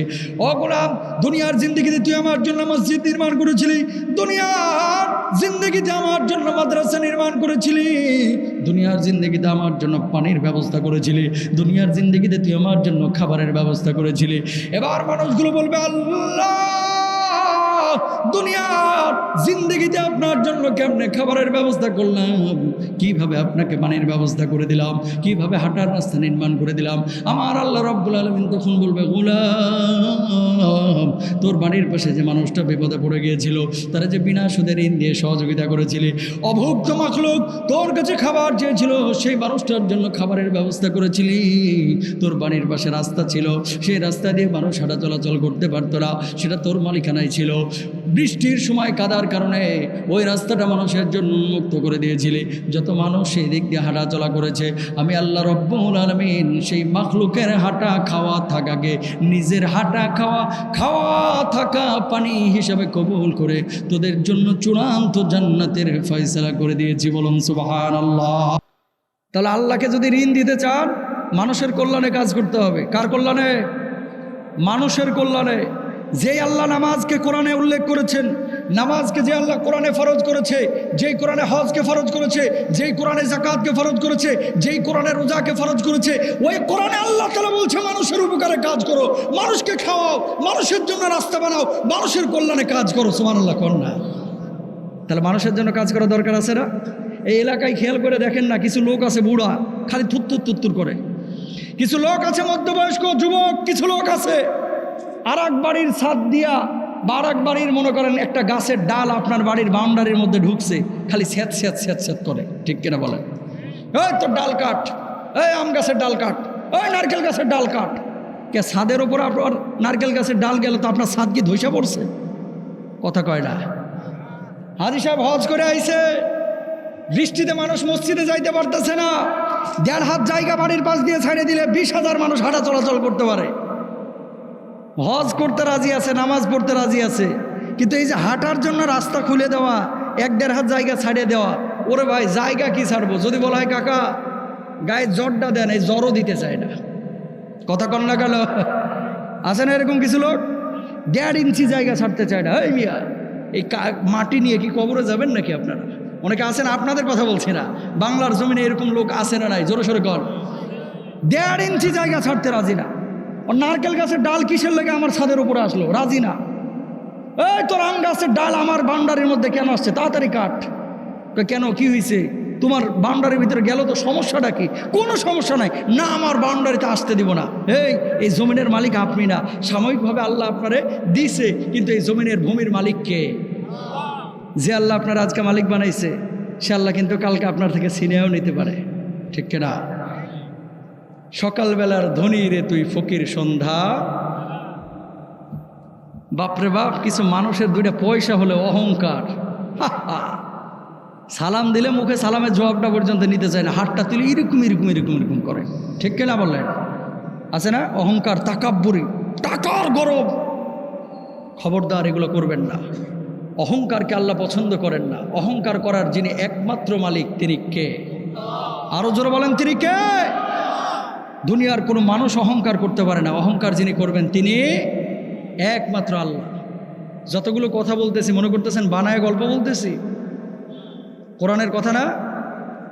এখন যদি কারো জ্বালা পোড়া তৈরি হয়, জানতে হবে যে ইমানের ত্রুটি আছে তার। ঠিক কিনা? এখানে বাঁকা চোখে দেখার কোনো সুযোগ নাই। কোরআনের কথা যদি মানেন সফল কাম হবেন, আর যদি না মানেন এটা আপনার ব্যাপার। হুজুর আপনারা মাইনা মানাবে না, কোনো আলেম আপনাকে মাইনে বাধ্য করবে না যে এটা আপনাকে মানতেই হবে, কিন্তু দায়িত্ব আপনার। সাহাবী রিদওয়ানুল্লাহি আনহুম আজমাইন দেখেন কি করেছে, কেমনে আল্লাহ সুবহানাহু ওয়া তাআলার জন্য নিজেকে সঁপে দিয়েছে। হানজালা রাদিয়াল্লাহু তাআলা বিয়ে করবে। আল্লাহ নবীকে বলছে, ইয়া রাসূলুল্লাহ বিয়েটা পড়ায় দেন। নবীজি আসরের সময় মসজিদে বিয়েটা পড়ায় দিলেন, কিছু খেজুরও ছিটিয়ে দিলেন। সুবহানাল্লাহ। বাসর রাত, নতুন বউয়ের সাথে বাসর রাতে ঢুকেছে। বাসর রাত্রে ঢোকার পরে দুইজনের সম্পর্ক স্থাপন হয়েছে, গোসল ফরজ হয়েছে। মধ্য রজনীতে উহুদের ময়দানে যুদ্ধের জন্য ডাক পড়ে গেছে। আল্লাহু আকবার বলেন। যুদ্ধের ময়দানে যখন ডাক পড়ে গেছে, মাঝ রাতেই তিনি ফাল দিয়ে উঠেছেন, আর আমার থাকা যাবে না, এখন এই মুহূর্তে আমাকে জিহাদের ময়দানে চলে যেতে হবে। নতুন বউ বাধা দিচ্ছে, প্রাণের স্বামী কোথায় তুমি যাচ্ছ? যুদ্ধ করার মতো তো অনেক সাহাবী আছে, তুমি কেন চলে যাচ্ছ? আল্লাহর নবীর ডাক পড়েছে, এই মুহূর্তে আমি বাসর রাতে আর থাকতে পারবো না। কেন?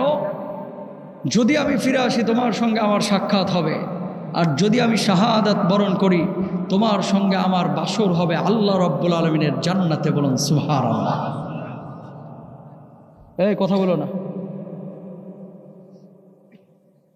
কার সাথে জান্নাতে? তোমার সঙ্গে আমার কি হবে? বাসর হবে। তরবারি নিয়ে বাইরে চলে গেছে। জিহাদের ময়দানে যুদ্ধ শুরু হয়ে গেল। একজন একজন করে কয়েকজন কাফের বেঈমানকে জাহান্নামের টিকিট ধরায় দিল।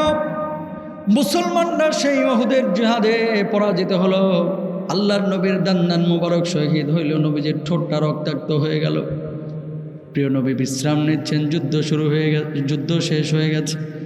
আল্লাহর নবীর কাছে সাহাবীরা আসলেন, কান্না করছেন। নবীজি বলেন, ও সাহাবীরা কান্দো কেন, কান্দো কেন? কয় আল্লাহর নবী পারলাম না তো। আল্লাহর নবী বললেন, মন খারাপ করো না, ফাইসালা জমিন থেকে হয় না, আসমান থেকে হয়। আল্লাহ যা ভালো মনে করেছেন তাই হয়েছে। নবীজি একজন একজন করে 70 জন সাহাবী শহীদ হয়ে গেছে। আল্লাহর নবী বললেন, ও সাহাবী 70 জন আমার সাথে যে শহীদ হয়েছে তাদের লাশগুলো একটা একটা করে আমার কাছে হাজির করো। আল্লাহর নবীর সাহাবীরা একটা একটা করে 70 জনের লাশ আনা শুরু করলেন। 68টা লাশ পাইলেন, কিন্তু 2টা লাশ পাইলেন না। এক নম্বর হচ্ছে হযরতে হামজা, 2 নম্বর হচ্ছে হযরতে হানজালা। আল্লাহর নবী বললেন, আবার হামজা কই? আমার কলিজার টুকরা চাচা কোথায় গেল? সাহাবীরা বললেন, ইয়া রাসূলুল্লাহ, ইয়া হাবিবাল্লাহ, খবরদার খবরদার, হামজার লাশটা আপনি দেখেন না। ওগো নবীজি, আপনার কলিজার টুকরায় চাচাকে এমনভাবে শহীদ করা হয়েছে, চেহারা দেখলে আপনি সহ্য করতে পারবেন না। আল্লাহর নবী বললেন, কেন কেন, কি হয়েছে? আপনার হামজাকে ওয়াসি বললাম দিয়ে এমনভাবে আঘাত করেছে, নাবির নিচ দিয়ে বল্লমটা ঢুকাইয়া একেবারে নিচ দিয়ে বের করে দিয়েছে, নাড়ি ভুঁড়িগুলো বের হয়ে গেছিল। ওগো নবীজি, শুধু তাই নয়, যখন ওদের ময়দানের লাশটা পড়েছিল আবু সুফিয়ানের স্ত্রী হিন্দা, ওই হামজার বুকের উপরে ছুরি চালাইয়া কলিজা বাইর কইরা যা দাঁত দিয়ে চাবায়া চাবায়া খাইয়াছে। ওগো নবীজি, শুধু তাই নয়, আপনার চাচার নাকটা কেটে ফেলেছে ছুরি দিয়া, কানটা কেটে ফেলেছে, জিহ্বাটা কেটে ফেলেছে, চামড়া মুখের কেটে ফেলেছে, ঠোঁট কেটে ফেলেছে। ওগো নবীজি, আপনার চাচার এই লাশগুলোকে মালার মতো সুই সুতা দিয়া বাইন্দা গলার মধ্যে ঝুলাইয়া ওরা উহুদের ময়দানে ঘুরেছে। ও আল্লাহর হাবিব, খবরদার খবরদার, আপনার চাচা হামজার লাশটা আপনি দেখেন না। বলুন আল্লাহু আকবার। নবীজির চোখে পানি। এমন মুহূর্তে পাশ থেকে একজন মহিলা কান্না করছে, চোখের মধ্যে পানি, আর বলছে, ইয়া রাসূলুল্লাহ, আপনার কাছে আমার একটা আর্জি আছে। আল্লাহর নবী বলছে, কি নাম তোমার, কি পরিচয়? ওগো নবীজি, গতদিন যে আপনি আমার বিয়ে পড়িয়েছিলেন, মসজিদের মধ্যে খাবার বিতরণ করেছেন, খেজুর বিতরণ করেছেন। ওগো নবীজি, আমি হানজালার প্রিয়তমা স্ত্রী। গত রাত্রে আমাদের সঙ্গে হানজালা ছিল, আমার সঙ্গে বিছানায় গিয়েছিল, তার উপরে গোসল ফরজ। ওগো আল্লাহর নবী, আমি শুনলাম আমার এই নতুন স্বামী হানজালা নাকি উহুদের ময়দানে শহীদ হয়ে গেছে। ওগো আল্লাহর নবী, আমি বারবার বারবার বারণ করেছিলাম, না না না, যেও না উহুদের ময়দানে যুদ্ধ করার জন্য। অনেক সাহাবী আছে লড়াই করবে, তুমি বাড়ির মধ্যে থাকো, আজকেই তো তোমার বাসর, আজকেই তো তোমার সঙ্গে আমার বিয়ে হয়েছে। ওগো আল্লাহর নবী, হানজালা এই কথা শোনার সঙ্গে সঙ্গে লাফ দিয়ে উঠেছে। যখন জিহাদের ময়দানে ডাক পড়েছে, তরবারি নিয়ে আমার কপালের ওপরে একটা চুমো দিয়েছে আর বলেছে, হানজালা যদি ফিরে আসি তোমার সঙ্গে আমার সাক্ষাৎ হবে, আর যদি ফিরে না আসি তোমার সঙ্গে আমার বাসর হবে আল্লাহর জান্নাতে। ও আল্লাহর নবী, আল্লাহ রাব্বুল আলামিন শাহাদাতের মর্যাদা দিয়েছেন, হানজালার লাশটা এখনো খুঁজে পাওয়া যাচ্ছে না। ও নবীজি, আমি জানি যারা শহীদ হয় তাদেরকে তো আপনি বিনা গোসলে দাফন করে দেন। আমার স্বামী হানজালার ওপরে যেহেতু গোসল ফরজ ছিল, আল্লাহর দোহাই লাগে তার লাশটারে আপনি গোসল দিয়ে দাফন করেন। বলুন আল্লাহু আকবার। এবার আল্লাহর নবী বললেন, সাহাবীরা আমার হানজালার লাশটা কোথায়? হানজালার লাশটা কোথায়? সাহাবীরা বললেন, ওগো নবীজি, হানজালার লাশ কোথাও খুঁজে পাচ্ছি না। আল্লাহর নবী বললেন, খুঁজো খুঁজো। হঠাৎ একজন সাহাবী দৌড়ে এসে বলছেন, ইয়া রাসূলুল্লাহ, ইয়া হাবিবাল্লাহ, হানজালার লাশটা তো আমরা পেয়েছি। আল্লাহর নবী বললেন, কোথায় হানজালার লাশ? আল্লাহর নবীর সামনে হাজির করা হলো। নবীজি হানজালার মুখের দিকে যখন তাকাইলেন, দেখতে পেলেন হানজালার লাশ আর লাশ নাই, যেন হানজালার মুখটা পূর্ণিমার চাঁদের মতো হয়ে গেছে। বলুন সুবহানাল্লাহ। হানজালার চুল দিয়ে টপ টপ করে পানি পড়ছে। আল্লাহর নবী বললেন, কে হানজালাকে গোসল দিল? সঙ্গে সঙ্গে আল্লাহ রাব্বুল আলামিন জিবরিল আমিনকে পাঠাইলেন আর বললেন, আমার হাবিবকে গিয়ে বল, আমার হাবিব যেন হানজালার গোসল না দেয়। হানজালার লাশটা যখন উহুদের প্রান্তরে পড়েছিল, আমি আল্লাহ রাব্বুল আলামিন 500 ফেরেশতার বহর নিয়ে হানজালার লাশটাকে আসমানে নিয়ে তৃতীয় আসমানে জান্নাতি জমজমের পানি দিয়ে হানজালার লাশের গোসলের ব্যবস্থা করেছি। বলুন সুবহানাল্লাহ। আল্লাহর জন্য ঋণ দিয়েছে কি দিয়া? জান দিয়া। কি দিয়া? আহা। 4 জন সাহাবী নাম শুনেন, যায়েদ বিন হারিসা, আব্দুল্লাহ বিন রাওয়াহা, জাফর বিন আবি তালিব, মুআয বিন জাবাল রাদিয়াল্লাহু তাআলা আনহুম। 4 জনের কবর 2 মাস আগে আমি জিয়ারত করেছি জর্ডানে, সিরিয়ার সীমান্তে আমি গিয়েছিলাম। কেন বলছি কথাটা? বলার উদ্দেশ্য আছে। আমাদের দেশে অসংখ্য মানুষ আছে দেখবেন যারা বলে যে নবীকে খুব ভালোবাসি, নবীর জন্য জীবন দিয়ে দিব, নবীর জন্য সব করব, আল্লাহর জন্য সব কিছু করব। আছে না নাই? অসংখ্য মানুষ আছে। নবীর জন্য যদি বলা হয় নামাজটা একটু ধরেন 5 ওয়াক্ত, ওখানেই পরীক্ষা হয়ে যায়, ফেল করে। ঠিক কিনা? জীবন দিতে রাজি আছে, নামাজ পড়তে রাজি নাই। জীবন দিতে রাজি আছে, দাড়িটা রাখতে রাজি নাই। জীবন দিতে রাজি আছে, নবীর সুন্নাহ মোতাবেক চলতে রাজি নাই। জীবন দিতে রাজি আছে, কোরআনের বিধানগুলোকে আল্লাহর জমিনে কায়েম করতে রাজি নাই। এরকম লোক আছে না নাই? বলেন আছে না? যায়েদ বিন হারিসাকে দাঁড় করাচ্ছে, দাঁড়াও। কেন? একটা চিঠি লিখেছিলেন রোমান সম্রাটের কাছে নবীজি। নিজে তো লিখতে পারতেন না, আরেকজনের দিয়ে লেখাইছিলেন। লিখিয়ে নবীজি নিজের সিল মেরে দিয়েছিলেন। এই চিঠিটা রাষ্ট্রদূত নিয়ে গিয়েছিল। কে? আল্লাহর নবীর রাষ্ট্রদূত। কোথায়? ওই রোমান সাম্রাজ্যের দিকে। তখন তো আর সিরিয়া, লেবানন, আম্মান, জর্ডান এগুলো আলাদা হয় নাই, সব ছিল এক। তো ওই জর্ডান আর সিরিয়ার সীমান্তে ওই রাষ্ট্রদূতকে ধৈর্য রোমান সম্রাটের চেলাপেলারা গাছের সাথে বাইন্দিয়া তারা হত্যা করে ফেলেছে। খেয়াল করেন, রাষ্ট্রদূত হত্যা এটা কি যেন তেন অপরাধ মনে করছেন? বাংলাদেশে অন্যান্য দেশের যারা রাষ্ট্রদূত আছে, আমেরিকার 1 পিটার হাঁস এই তো মনে করেন কাঁপায় হেলাইছে পুরা। বুঝেন নাই? পিটার হাঁসে কিন্তু অনেকে ডরায় কি ডরায় না? কেন? না জানি কি হয়ে যায়, না জানি কার ভিসা বাতিল হয়, না জানি কি হয়। যারা আমেরিকা মুখী আর কি তাদের কথা বলতেছে। রাষ্ট্রদূতদের সম্মান সে জমানাতেও ছিল। আল্লাহর নবীর এই রাষ্ট্রদূতকে যখন হত্যা করে ফেলা হয়েছে, ওই চিঠিটা এখনও জর্ডানের একটা মিউজিয়ামে সংরক্ষিত আছে। বহুত চেষ্টা করেছিলাম চিঠিটা দেখার জন্য, সরাসরি পারি নাই। পরবর্তীতে এক পুলিশের মায়া হলো, বলতেছে যে দেখো, রাষ্ট্রীয় মেহমান ছাড়া তো এই চিঠিটা আমরা দেখতে দিই না কাউরে, কিন্তু তোমাদের যে দাড়ি, টুপি, জুব্বাই, পোশাক দেখে আমাদের ভাল লাগছে। মিডল ইস্টের একমাত্র দেশ, যেই দেশটার নাম হচ্ছে জর্ডান, যেখানে আরবরা দাড়ি রাখে, যেখানে আরবরা আমাদের মতো দিন ফলো করে। কথা বুঝতে পেরেছেন? এরা এই জর্ডান, এখানকার মানুষগুলো মাশাআল্লাহ খুব ধার্মিক। কারণ কি 60% মানুষ এখানকার ফিলিস্তিনি। আলহামদুলিল্লাহ। কয় তোমাদের চেহারা সুরত দেখে ভালো লাগছে, চলো দেখাই। ওই চিঠিটা দেখাইলো, যেই চিঠিটা নবীজি পাঠিয়েছিলেন সরাসরি সিল মারা। ওই চিঠিটা আজ পর্যন্ত ওইভাবেই রেখে দেওয়া আছে। সুবহানাল্লাহ।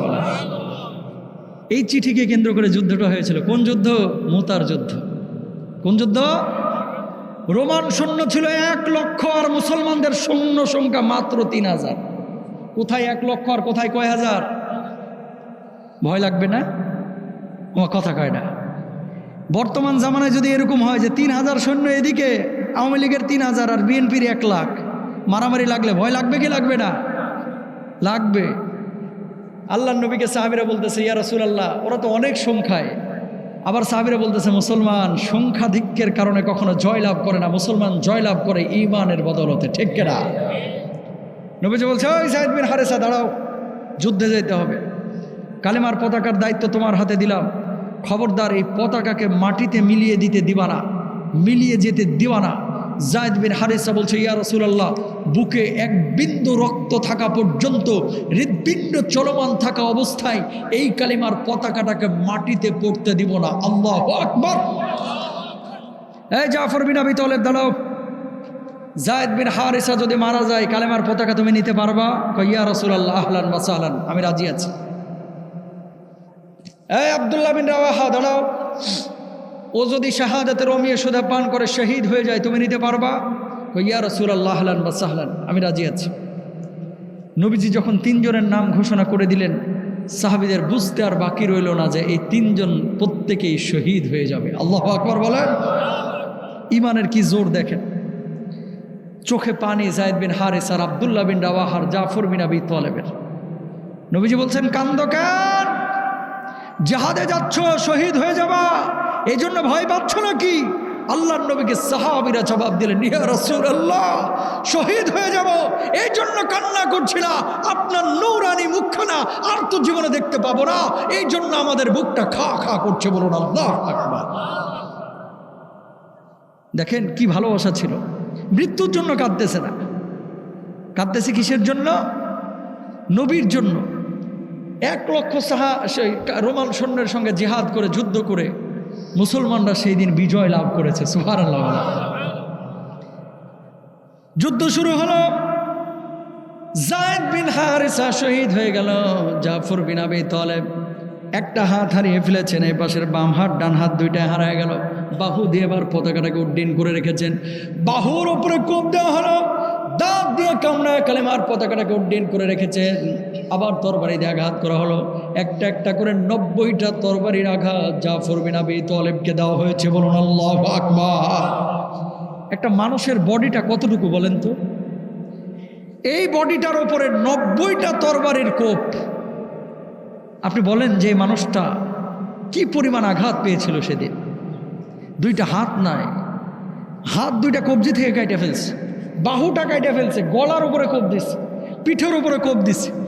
লাশটা যখন পড়ে আছে সাহাবীরা গুনতেছে যারা জীবিত যে কয়টা ক্ষত তার শরীরের উপরে, তরবারির কোপ 90টা তরবারির কোপ ছিল। আল্লাহু আকবার বলেন না। নবীজি মসজিদে নববীতে বসে এভাবে তাকায় আছে, ওয়ালাইকুম আসসালাম। সাহাবীরা বলছেন, ইয়া রাসূলুল্লাহ, কাকে সালাম দিলেন? আকাশে তো কাউকে দেখলাম না। আমি যা দেখি তা তোমরা দেখো না। ইয়া রাসূলুল্লাহ, কাকে সালাম দিবেন? সালাম দিলেন, আমার মনটা খারাপ, জাফর বিন আবি তালেব আল্লাহ তাআলা তার শাহাদাতকে এমন কবুল করেছেন, তার একটা হাত চলে গেছে, আর একটা হাত চলে গেছে, বাহু দিয়ে কালেমার পতাকাকে উড্ডীন করে রেখেছিলেন। শহীদ যখন হয়েছে, 90টা তরবারির কোপ যখন খেয়েছে, এত খুশি হয়েছেন, আল্লাহ ফেরেশতাদের একটা বহর পাঠিয়ে দিয়েছেন, যা জাফর বিন আবি তালেবকে সংবর্ধনা দিয়া আমি আল্লাহ রাব্বুল আলামিনের জান্নাতে নিয়ে আই। যখন জাফর জান্নাতে যাচ্ছিল, 2টা জান্নাতি বাহু পাখা তার দুই পাশে লাগিয়ে দিয়েছে, উঠতে উঠতে যাচ্ছিল। আর আমি নবীকে মসজিদে নববীতে আমি যে বসেছিলাম মনটা খারাপ করে, আমাকে সালাম দিয়ে জাফর বিন আবি তালেব সেই জায়গায় চলে গেল। সুবহানাল্লাহ। মেরাজে নবীজি যেদিন গিয়েছিলেন, নবীজি বের হওয়ার পরে যখন মেরাজের ঘটনা শেয়ার করছিলেন, বলছেন 2টা মানুষকে জান্নাতে 2 অবস্থায় দেখলাম। কয়টা? জোরে বলেন, কয়টা? 1 নম্বর হচ্ছে হযরত হামজা, নবীজির চাচা। উনি জান্নাতে একটা মুক্তা খচিত সিংহাসনে এইভাবে হেলান দিয়ে বসে জান্নাতের দৃশ্যগুলো দেখছিলেন। সুবহানাল্লাহ বলেন না। কে? হযরত হামজা রাদিয়াল্লাহু তাআলা। আরেকজনকে আমি দেখেছি, যাকে আল্লাহ তাআলা জান্নাতে 2টা পাখা দিয়েছে। এই পাখা 2টা নিয়ে জান্নাতে উঠতেছিল আর জান্নাতের ফলগুলো ভক্ষণ করতেছিল। সেটা হচ্ছে আমার জাফর বিন আবি তালেব। সুবহানাল্লাহ বলেন না। ওনার কবরের উপরে লেখা জাফর আত-তাইয়ার। ওনার কবরটা জিয়ারত করলাম। দেখেন, জান্নাতে 2টা পাখা আল্লাহ লাগাইয়া দিছে। শহীদ হয়েছে, জান দিয়ে দিয়েছে, কিন্তু কখনো পিছপা হয় নাই। আমাদের অবস্থাটা কি? জান্নাতে সবাই যাইতে চায়। কিছু মানুষ আছে, এই যে 4টা কাজ যারা করবে তারা যে আল্লাহর জান্নাতে যাবে। কিছু মানুষ বলে নমাজ পড়ি না, তাই কি হয়েছে, ওই পড়বো একদিন। আরে একদিন না একদিন তো জান্নাতে যাবই, এরকম লোক আছে না নাই? কয় একদিন না একদিন আল্লাহর জান্নাতে যাব। আমার কাছে মাঝে মাঝে মনে হয় এই লোকগুলোকে, ওই যারা বলে যে একদিন না একদিন জান্নাতে যাব, ধরেন 2000 বছর জাহান্নামের আগুনে আল্লাহ জ্বালাইবে, এই 2000 বছর কি সহ্য করতে পারবে? কথা কন, পারবে? পারবে না। তো যদি না পারো তাহলে কেন নামাজ পড়ো না? মাঝে মাঝে মনে চায় যে লুঙ্গিটারে তুইলে ওই যে পরোটা ভাজে নেই তাওয়ের ওপর এগুলোর একটু বসায় রাখা, যে দেখ 2 মিনিট বসে থাকতে পারোস কিনা, ঠিক কিনা? এই তাপই যদি তুই সহ্য করতে না পারিস তাহলে জাহান্নামের আগুন কিভাবে সহ্য করবেন? কেউ কি আমরা পারবো? পারবো না। সুতরাং বি কেয়ারফুল প্রিয় ভাইয়ের আমার, জীবন প্রদীপ একদিন নিভে যাবে। কখন আপনার মৃত্যু আসবে আপনি জানেন না, আমিও জানি না। আপনার মৃত্যু বর্ষাকালে হবে নাকি গরমকালে হবে, শীতকালে হবে নাকি বসন্তকালে হবে, কুয়াশাচ্ছন্ন মেঘাচ্ছন্ন দিনে হবে নাকি একেবারে রৌদ্রোজ্জ্বল আলোর দিনে হবে, কেউ জানি না ভাই। আপনি দেখেন না, আপনার বাপ চলে গেল, যেদিন চলে গিয়েছে আপনার চোখের দিকে ড্যাপ করে তাকায় ছিল আপনার আব্বা, মনে হয়েছে কি যেন বলবে কিন্তু বাপ বলতে পারে নাই। আপনার মা মারা গিয়েছে, মুখে জুস ঢেলে দিয়েছিলেন, রুহ কবজের সময় জুসটা গিলতে পর্যন্ত পারে নাই। আপনার দাদি মারা গিয়েছে, আপনার দাদা মারা গিয়েছে, আসার সিরিয়াল আছে ভাই, যাওয়ার কোনো সিরিয়াল নাই। আপনি মারা যাওয়ার পরে প্রথমেই যেটা হারায় ফেলবেন সেটা হচ্ছে আপনার নাম। আপনাকে মানুষ লাশ বলবে, লাশ। আপনাকে বলবে না আব্দুল করিম, বলবে মরহুম আব্দুল করিম। মানুষ বলবে না আব্দুল করিমের দেহটা বাইর করো, কেউ বলবে না, বলবে লাশটা ঘর থেকে বাইর করো, ঠিক কেনা ভাইরা? জীবন প্রদীপ নিভে যাবে, বড় মারাত্মক কথা।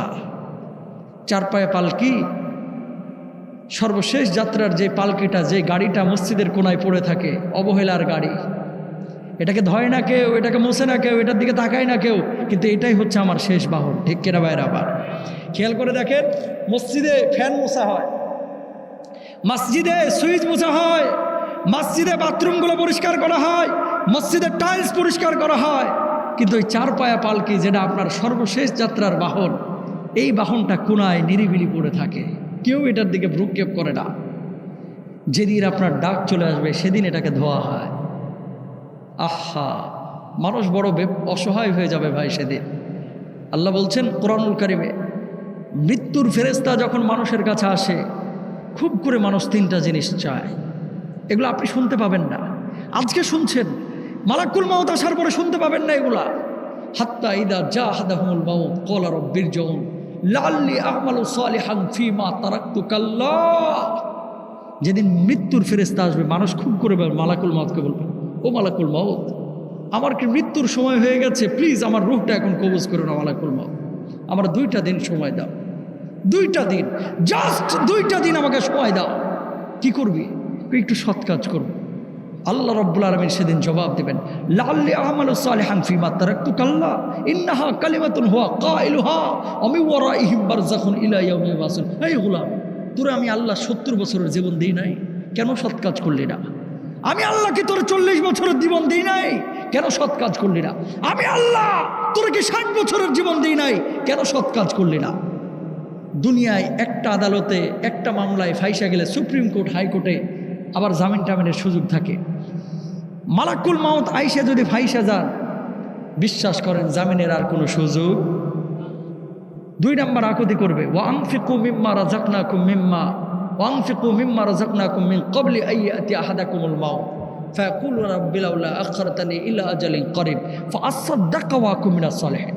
কি বলবে? মালাকুল মাউত, আমার একটু সময় দাও, 2টা দিন 3টা দিন, আমি কিছু সদাকা করব, কিন্তু সেদিন আর সুযোগ দেওয়া হবে।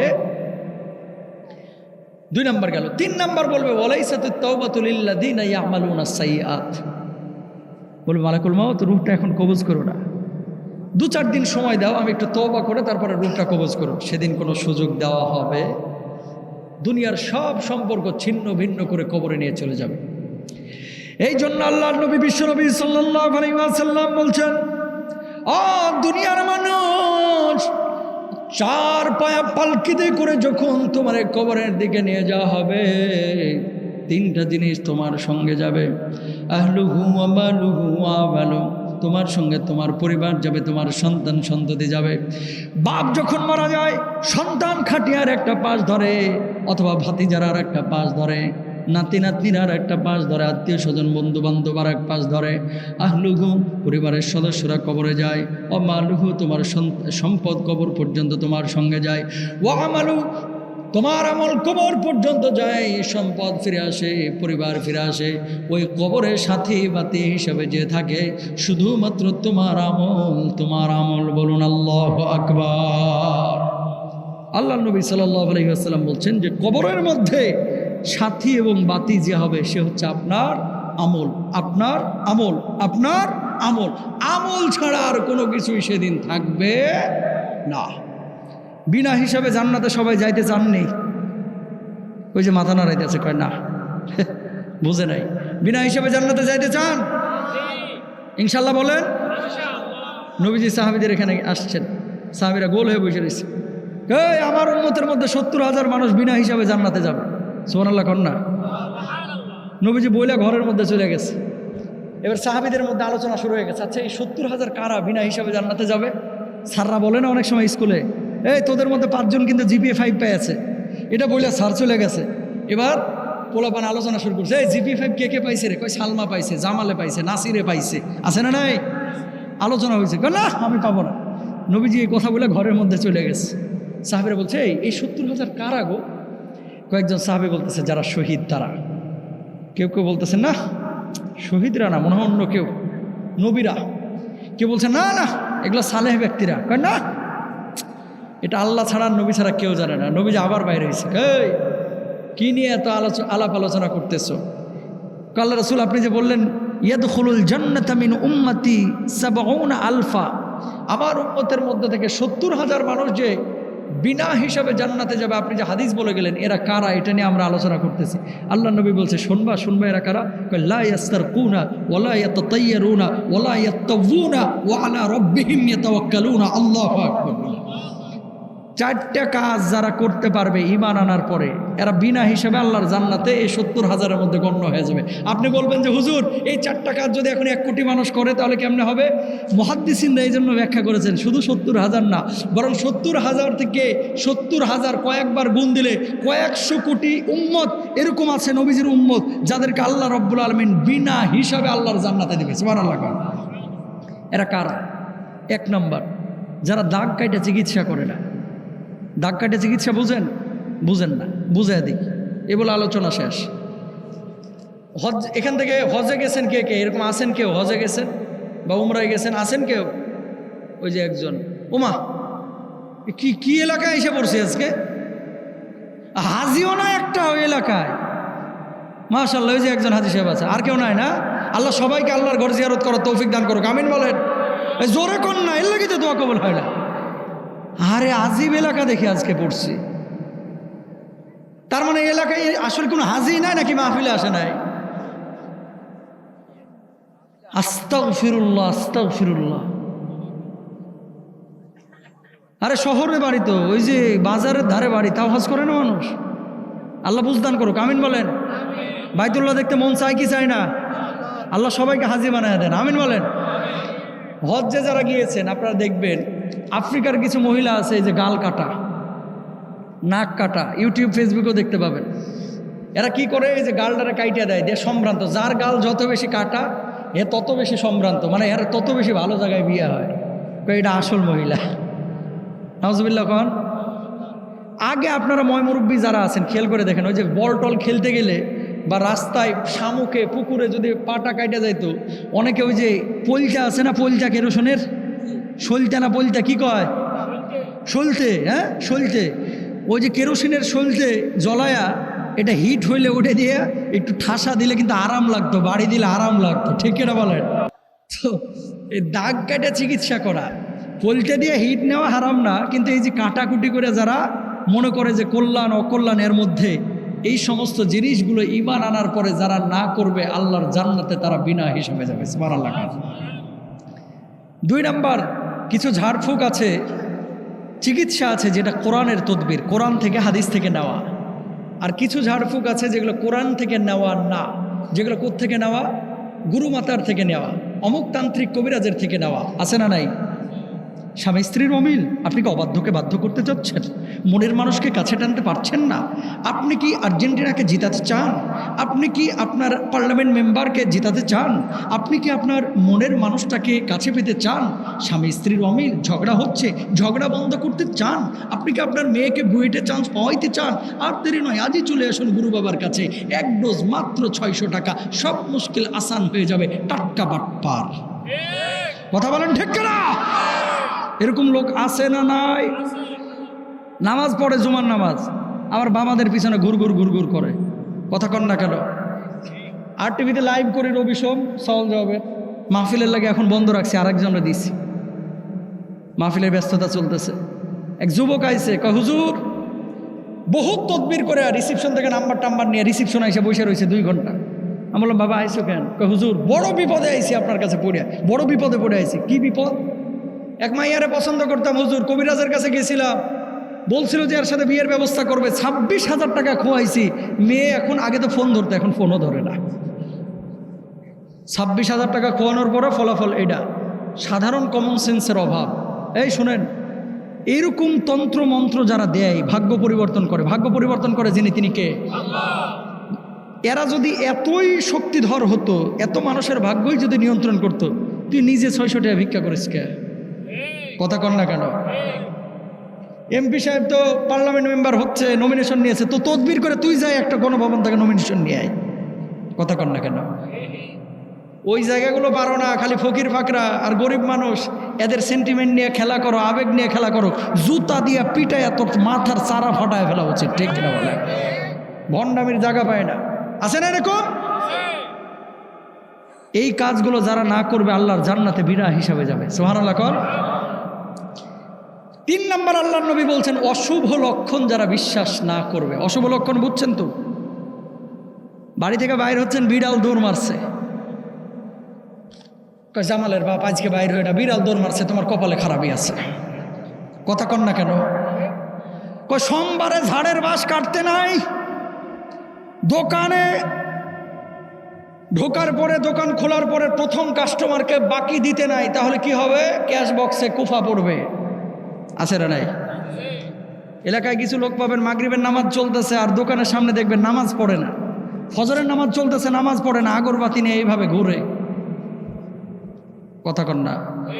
আছে না? নামাজের খবর নাই, খালি আগরবাতি দিয়া বরকত আনতে চায়, এরকম লোক আছে না নাই? পরীক্ষার দিন সকালে ডিম খাইস না, আন্ডা পাইবি, বলে কি বলে না? কাউয়া ডাকছে, কয় ঘরের কি জানো ক্ষতি আসতেছে রে আজকে, আর কোকিল ডাকছে, কয় ঘরে মেহমান আসবে। এগুলো বিশ্বাস করা যাবে? কুসংস্কার, এগুলো কি কুসংস্কার।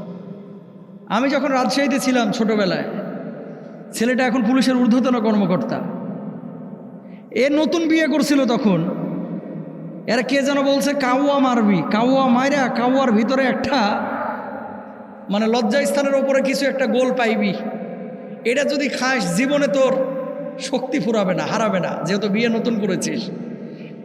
6টা কাউয়ারে কোত্থেকে যে মারে নিয়ে এসে দিয়ে কাঁচা ওইগুলো খাইছে, কথা বুঝেন নাই? তার মানে কি? এই জিনিসগুলো হচ্ছে কুসংস্কার, এগুলো কি বিশ্বাস করা যাবে না। আমি যে কথাটি বলতে যাচ্ছি, অশুভ লক্ষণ শুভ লক্ষণ বলে কিছু নাই, সব কিছু নিয়ন্ত্রণ করে কে? আল্লাহ সুবহানাহু ওয়া তাআলা। আকীদা যদি ত্রুটি থাকে তাহলে ঈমান থেকে খারেজ হয়ে যাবে। কয়টা গেল? 4 নম্বরে বলে আলোচনা শেষ। ওয়া আলা রাব্বিহিম ইয়াতাওয়াক্কালুন, যারা আল্লাহর উপরে সর্বাবস্থায় নির্ভরশীল হয়, ভরসা করে। সুবহানাল্লাহ কর। রিজিক গার্মেন্টসের মালিক আপনারা দেয় না, রিজিক কোম্পানির মালিক আপনারা দেয় না, রিজিক দোকানের কাস্টমার আপনারা দেয় না, রিজকের ফাইসালা জমিনে হয় না, আসমানে হয়, কথা কন না কেন? সুতরাং রিজকের জন্য কখনো পেরেশান হবেন না, যেটা আপনার আছে মরার আগে এটা আপনার কাছে আসবে, সেখানে আপনি বিছানা ঘুমায় থাকলেও আসবে, ঠিক কিনা? তবে হ্যাঁ, সারাক্ষণ ঘুমায় থেকে আবার বললেন না যে আল্লাহ খাওয়ার দাও, হা করে থাকবেন আর মান্না সালুয়া মুখে ঢুকাবে, এটা আবার মনে করেন না। সুবহানাল্লাহ কন।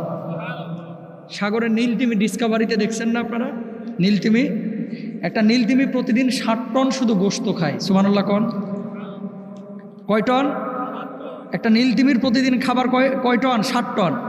গোটা দুনিয়াতে সাগরগুলোতে মনে হয় নীলতিমি মাত্র একটা আছে নাকি? কয়েক লাখ আছে না? 60 টন গোশত একটা নীলতিমি প্রতিদিন খায়। ও নীলতিমি মনে হয় ঝিনাইদহ উপজেলা স্বাস্থ্য কমপ্লেক্সে চাকরি করে। খাওয়াচ্ছে কে? এই যে গাছগুলো যে আছে আপনার আশপাশে, লাখ লাখ গাছ, পাখিও লাখ লাখ, খাওয়াচ্ছে কে? রাস্তার কুকুরগুলোকে খাওয়াচ্ছে কে? ওরাও তাওয়াক্কুল করেছে আল্লাহর উপরে, আপনিও করেছেন। ওরা তাওয়াক্কুলও করেছে, চেষ্টাও চালাচ্ছে। আল্লাহ সাগরের পানির মধ্যে 1 ট্রাক করে গোশত প্রতিটা নীলতিমিকে খাওয়াচ্ছে। আর আপনি আমি কি করি? 1.5 কেজি চাইলের জন্য নিজের আপন ভাইয়ের মাথা ফাটায় ফেলাই। কথা বলেন ঠিক কিনা? 500টা টাকার লাগে এই বাংলার জমিনে মানুষকে হত্যা পর্যন্ত করে ফেলে, ঠিক কিনা বলেন? 3,000 টাকার লাগে আরেকজনের গাড়ি পুড়ায় ফেলায়, কথা বলেন ঠিক কিনা? 2,000 টাকার লাগে আরেকজনের প্রাইভেট কারে হামলা করে, ঠিক কিনা ভাইরা? আবার তার মানে কি? তার মানে হচ্ছে আমাদের ঈমান আমল থেকে আমরা অনেক দূরে সরে যাচ্ছি। আল্লাহ আমাদের সবাইকে বোঝার তৌফিক দান করুন। আরো জোরে বলেন আমিন। হাদা মা ইনদি ওয়াল ইলমু ইনদাল্লাহ আলাইহি তাওয়াক্কালতু ওয়া ইলাইহি উনীব ওয়া আখিরু দাওয়ানা আলহামদুলিল্লাহি রাব্বিল আলামিন ওয়াসসালামু আলাইকুম ওয়া রাহমাতুল্লাহি ওয়া বারাকাতুহু। যে মাদ্রাসাটি আপনারা দেখছেন, যে মাদ্রাসার জন্য আপনারা এখানে এসেছেন, পরবর্তীতে আসলে মানুষ নাই কার কাছে যাবো। পরবর্তীতে যারা এসেছেন যদি আমার হাতে কিছু দিতে চান মাদ্রাসার জন্য দিয়ে যান, দোয়া করে তারপরে বাড়িতে যান, দোয়া করে তারপরে বাড়িতে যান। কেউ কি আছেন? যদি থাকেন একটু এখানে এসে মুসাফা করে দিয়ে যান, তারপরে দোয়া করে দেয় ইনশাল্লাহ। নাই? কেউ নাই? একজনও নাই? না, দোয়া করে দিই। সূরা ফাতিহা পড়ি। আলহামদুলিল্লাহ রাব্বিল আলামিন। মাশাআল্লাহ, এই যে আইছে, মাশাআল্লাহ, জাযাকাল্লাহ, লিল্লাহি তাকবীর। ইলেকট্রিক বিল্লাল ভাই 500 টাকা আল্লাহ দান করেছে মাদ্রাসায়, আল্লাহ দানটাকে কবুল করুক। আরেকজন ভাই 100 টাকা আল্লাহ দান করেছে, তার দানটাকে আল্লাহ কবুল করুক। আরেকজন ভাই 100 টাকা দিয়েছে। আল্লাহ বাবা মা যারা কবরে চলে গেছে সবাইকে মাফ করুন, আত্মীয় স্বজন যারা কবরে চলে গেছে সবাইকে মাফ করে জান্নাতের ফয়সালা করে দেন। আমার আরেকজন ভাই মাশাআল্লাহ 100 টাকা দিয়েছেন, ভাই দেন মাশাআল্লাহ। ভাইয়ের নাম কি? হ্যাঁ, বাবুল টেইলার্স, লিল্লাহি তাকবীর। 500 টাকা বাবুল টেইলার্স ভাই। আরেক ভাই দিয়েছে 50 টাকা, মাশাআল্লাহ। সবার জন্য আমরা দোয়া করব। দেন বিসমিল্লাহ বলেন। আপনার নাম কি? আল মামুন ভাই 200 টাকা, মাশাআল্লাহ, আল্লাহ কবুল করুক, আমিন বলেন। সবাই দুরূদ শরীফ পড়ি, আল্লাহুম্মা সাল্লি আলা মাশাআল্লাহ। যশোর থেকে এসে 200 টাকা দিয়ে গেল, দেখেন আপনার এলাকায়, মাশাআল্লাহ, আল্লাহ কবুল করুক। বাবা তোমার নাম কি? আরাফাত 100 টাকা, আল্লাহ কবুল করুন। সবার জন্য দোয়া করবো, দুরূদ শরীফ পড়ি, আল্লাহুম্মা সাল্লি আলা মুহাম্মাদ।